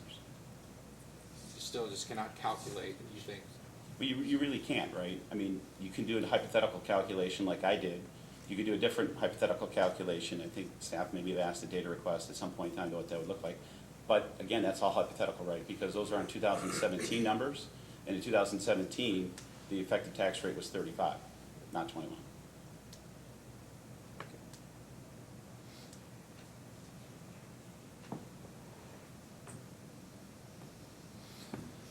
That's all I have, Chairman. Thank you. Ms. Coney? Yes, thank you. Hello. You've talked about the black box settlement in case number 2015-382. Would you agree the approval of that stipulation was based solely on the reasonableness of the stipulation in total and it doesn't constitute a precedent on any individual issues, the approval of the black box settlement? Yeah, I would think that's the intention of the black box settlement. There's no determination of any expenses. It's only saying here's your revenue requirement. On the reasonableness of the total instead of any individual issue, rate-making theory, or adjustment? The commission hasn't? Yeah, Okay. I'm not a lawyer, but I would assume there's some reasonableness in this test that the commission looks at to accept Just- that type of settlement. Okay, and have you reviewed any of the commission's orders on, regarding the Tax Reform Act of 1986? I have, and also I've reviewed some of the other orders that have come out more recently. Kentucky American had a docket open, so I've reviewed many of the Okay. orders and in other states too from 1986, correct? Okay, and, would you agree the commission objective in those proceedings were to recognize the impact of the Tax Reform Act, the impact that it had on capital requirements of the investor-owned utilities, but to leave their earnings position as before the rate change in that proceeding, in those proceedings in general? Subject to check and, if you had. Understanding that you're not a lawyer. I'm not a lawyer, don't remember that exact sentence, but if you're reading from the order, then I would concur that that was the commission's position, yes. Okay, The commission in recent decisions found that if a utility is allowed to use a methodology that incorporates a rate of return greater than its actual earned return for the most recent calendar year of 2017, the result would be an improvement to that utility's earning position and would contradict the commission's findings in Tax Reform Act of 1986 cases, and it would be unreasonable. Explain why this wouldn't apply to water service. Would I be able to read that sentence or have a copy of it so I could look Well, at it? just touching on, Yeah. you think it's reasonable, you've just discussed, the tax rate change from 35 to 21%, and that it's separate from the ADIT, and that somehow you're saying because of the black box, but I understand the vice chair said that your explanation was reasonable and more reasonable than saying because the black box, you couldn't perform those calculations. Why wouldn't that same theory apply to water service as far as the other cases that I just referred to?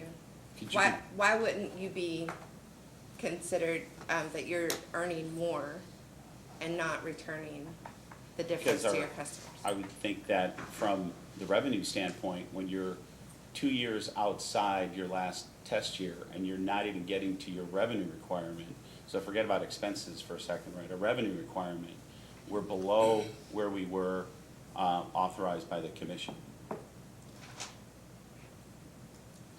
So think about that, we're about $48,000 below the revenue requirement from what we authorized from the last rate case that came out.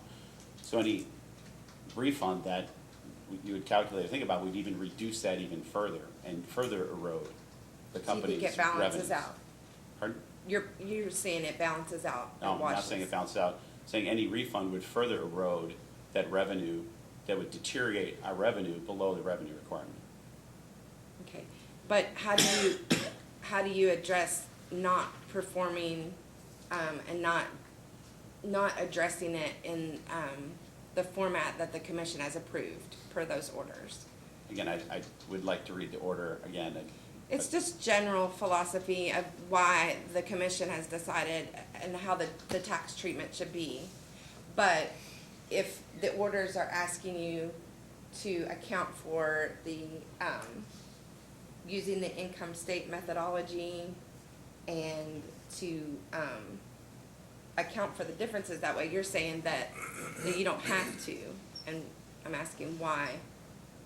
I'm not sure I'm following the question completely, but, you know, the accounting, the order basis said to use our best accounting estimates, right, to come up with the regulatory liability.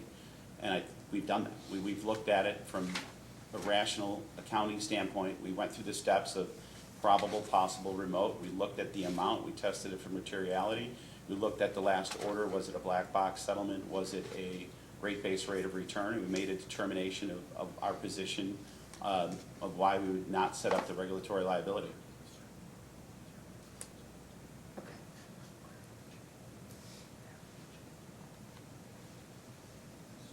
So let me follow up while she's doing that.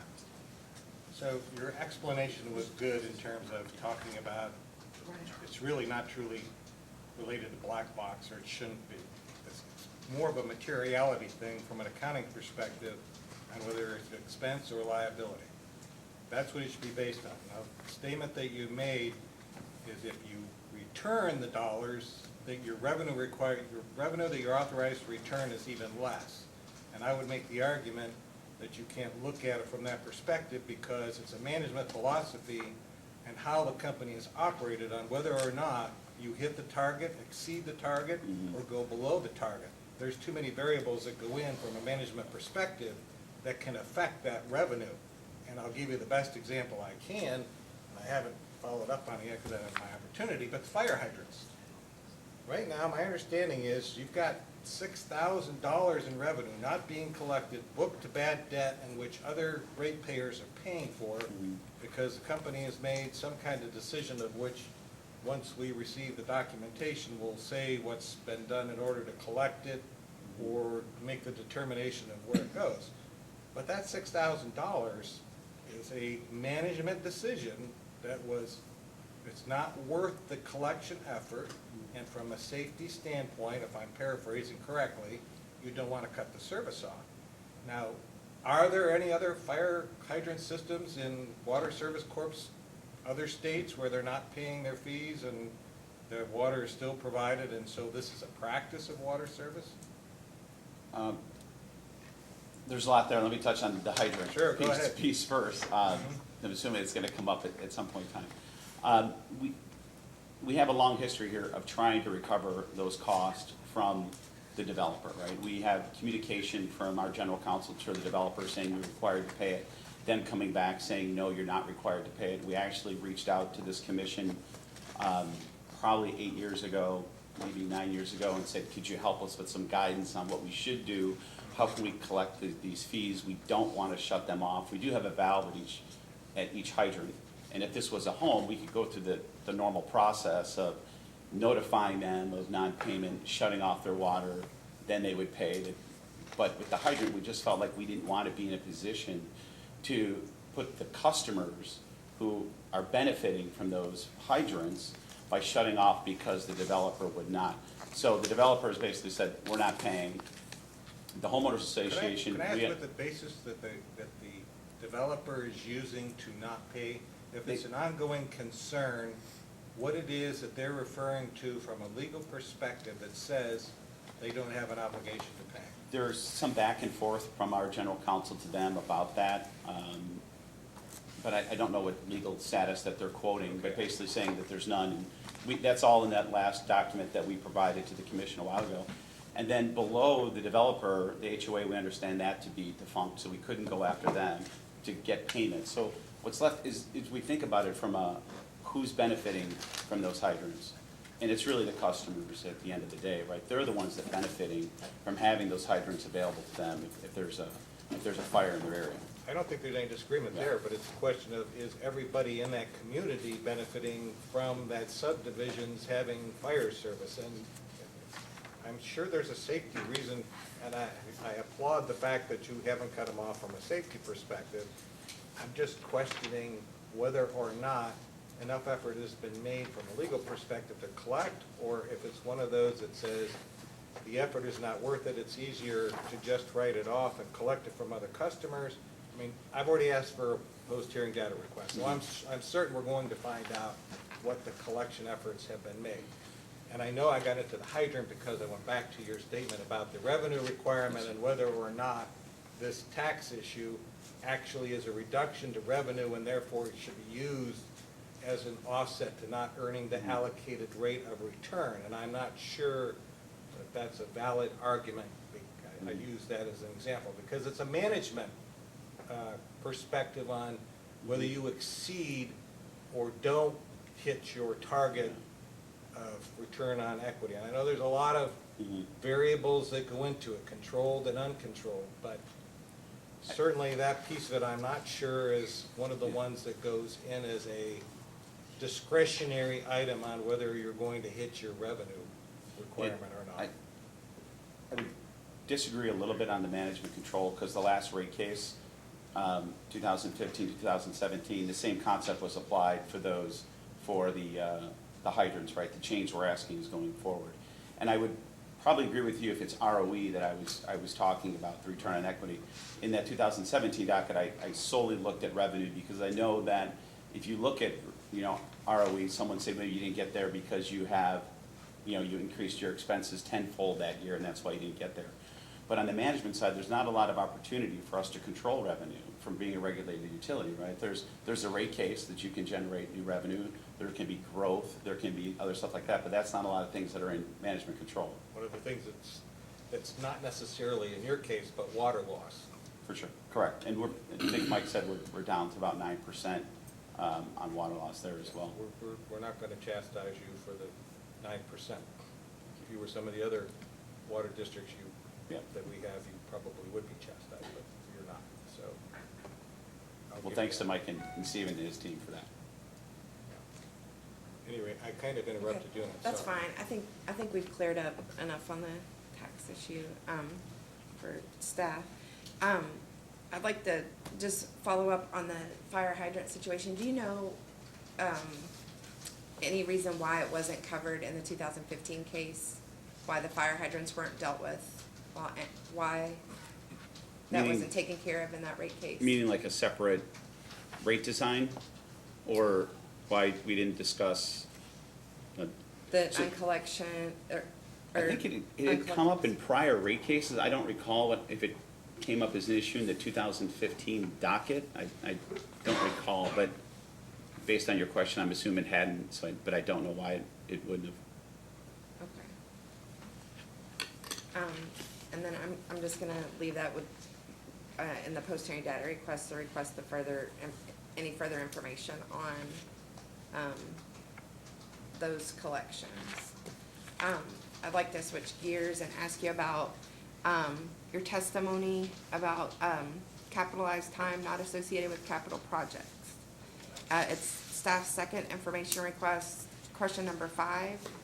Your spreadsheet labeled response to PSC 2-5 cap time GL detail.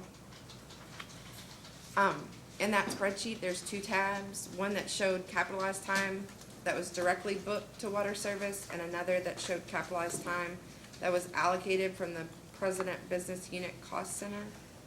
Can you describe the work included in the allocated cap time tab of that spreadsheet? I don't have the spreadsheet in front of me, but the concept of the cap time is we have capital projects internally, and capital projects are defined as capital projects that are greater than 50,000 or are greater than 30 days in duration. And when they meet those thresholds, then we set up a capital project. And then that capital projects allows interest during construction to be capped or be tracked, and also cap time to go with that. So we have capital projects. If I could see the spreadsheet, that'll be helpful. That we have it at Water Service Corp of Kentucky, and we also have projects at Water Service Corp, and at the same time we have cap time at Water Service Corp for projects and for non-projects as well. So my assumption would be that some of these would be non-project cap time in that tab. There's the narrative response, if you want to look at narrative response.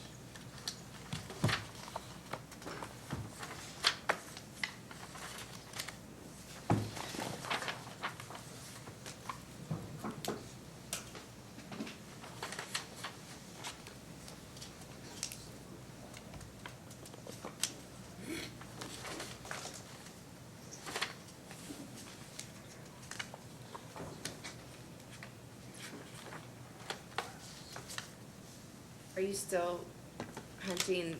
No, I have it, I got it in front of me. Thank He you. gave me his laptop. So- Okay. So is that your complete description of what those projects and what that work is? It looks like it's allocated cap time, so cap time that was recorded at Water Service Corp, that is then pushed down to Water Service Corporation, Water Service Corporation of Kentucky. Kentucky, okay. And then in your response and commission staff's third information request, question number 1B, you responded, quote, "The allocated entries are for various capitalizable time for employees who work for the cost centers that is placed in suspense until the related project opens. Once the projects close, the cap time in suspense is reclassed to the project." Can you elaborate on what you mean by placed in suspense until the related project opens? And once the projects close, the cap time in suspense is reclassed to the project? Well, not the witness on this DR, if I'm looking at the right one. You know, I will take a lot of the questions here, but if I don't know the answer, you know, That's I don't fine, wanna try that's to fine. answer it, I but understand we- your batting cleanup. No, from my understanding is you can park items on the balance sheet in a suspense account. Or Okay. somewhere on the balance sheet and then move it over to the project. You could be talking about it sitting in work in process or something like that, and then moving over to a more permanent balance sheet account for Call it plan. an unaudited account. Or I wouldn't deferred. call it unaudited, but it could be sitting, It's just an accounting term. sure, yeah. Okay, this Okay. is suspense item until you actually, Do you know where it goes? yes. Okay. So moving on to depreciation, in the 2015 382 rate case, in the stipulation, water service anticipated in the next case, seeking general adjustment of rates to use depreciation rates consistent with National Association of Regulatory Utility Commission study of depreciation, practices for small water utilities. Can you explain why water service hired John Guastella to perform a depreciation study rather than to use the depreciation lines of the NARUT guide? We felt as though that, I think it even came up in the settlement, that we would be engaging an expert to work with us to come up with the depreciation, the service lives for those assets. He's a nationally renowned expert in this area. He's testified in many other jurisdictions about average service lives. So we reached out to someone that we felt had the external experience to do that. You know, we have, Utilities Inc. has assets in multiple states, and I can think there's maybe 2 that only use a composite rate. Everyone else is using a class of asset depreciation. Okay.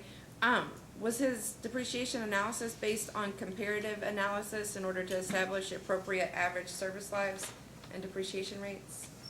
We gave him instructions based on the order, said here's the requirements in the order. We'd like to move to a class of asset depreciation rates, and unfortunately, John's not here today. He's at home dealing with his sick spouse, so he might be better suited to answer that question. I understand. I understand that he couldn't be here, and I think that staff had discussed with council that you would be asking, or that you would try to answer what you can, and if not, we can follow up and post hearing data requests. Just indicate if you think that it should be covered by Mr. Guastella. I would think that would be covered by Mr. Guastella, correct? Okay, we can certainly follow up with him. Do you know why Mr. Guastella didn't perform a traditional depreciation study? No? I'll object to form. I think in his report, he states that he is performing a traditional depreciation study. Okay. So can I interject? You might refer to it that way, but that doesn't necessarily make it a traditional depreciation study. That's the witness can respond if he knows. I'm not sure, again, that's a Okay. question. It That's sounds left like for this Mr. might be Guastella. outside your bounds, and that these detailed questions just deal with comparative analysis, and the 2006 398 Northern Kentucky Water District case where the commission disallowed benchmarking analysis, and what Mr. Guastella performed. We're asking him to distinguish how that's not what the commission disallowed in that case. So, sounds like that's maybe outside of your expertise. Yeah, we hired John because he's the expert in the area, and he's the one best suited to answer all those questions. Okay, we can follow up with all of these questions on depreciation with Mr. Guastella. Thank you.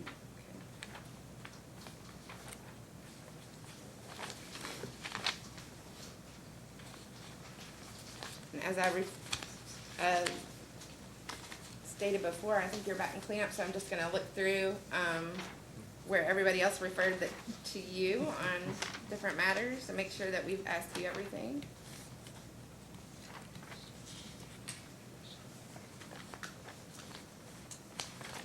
Do you have anything else to add, Mr.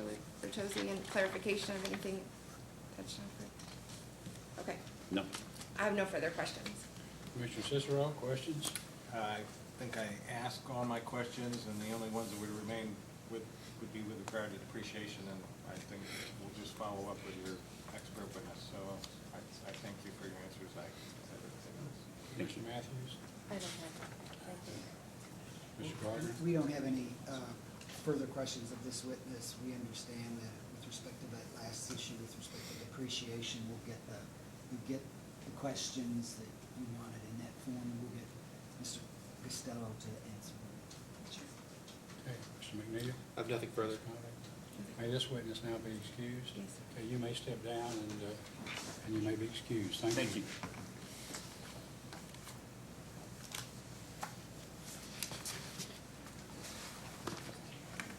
Mr. Oswald, any further witnesses? I don't believe so. We also have the Kentucky manager, Stephen Vaughn, here, who I do believe sponsored some data responses. It was my understanding that there wasn't any questions for him, at least when I spoke with council earlier, but I don't want to leave him out and if there is anything for him. Anything, Mr. McNeil? I have no questions for him. I have no Ms. Coney? questions. Okay, thank you. That's our case.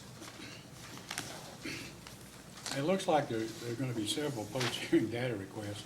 I had maybe 10 before we got to, I guess, what might be asked of the expert. Would it be possible or totally out of the, I guess, out of reason to ask that these post-hearing data requests be filed by the end of the business day on Friday? Is that possible, or do you need more time? I think that's doable. Then, if the post-hearing data requests are filed and served upon the council for Water Service Corporation of Kentucky on Friday, what about 2 weeks to January, end of business or end of the day on January 4th, 2019? That'd give you 2 weeks to provide the data. My only concern with that is that we have several employees who are going to be out of the office next week, and I'm not entirely sure how much work we're going to be able to get done on them next week. Is there any chance we can have a little bit more time the following week? Well, what if you had till Friday, January the 11th? That would be perfect. I would appreciate that. Then, do you intend to file, or would you like to file a brief? If we could have a short period of time, even just 7 days after that, I think would be sufficient. Then you could have briefs, do simultaneous briefing if you wanted to file something. That would be Mr. fine. Mayo, that'd Yes, be I'd fine. like to. By the 18th, I think that's sufficient. because I guess the 12th is the date when, That's my understanding, so I know you want to try to condense that as much as possible. okay, so with the briefing then by the 18th, post-hearing data requests will be filed December 21st. Responses no later than January 11th, and then simultaneous briefing by January 18th, after which the case will be submitted for decision. Is that fine? That's fine, and if for some reason the post-hearing data request can't come out by this Friday in a couple days, if it's next Wednesday, that's fine, I think, with us, because we probably won't be around until next week. All right. Anything further, Mr. Osterloh, Mr. McNeil? Nothing further. I have nothing Ms. further. Koenig, anything? Oh, actually, I'm sorry, there is one more thing.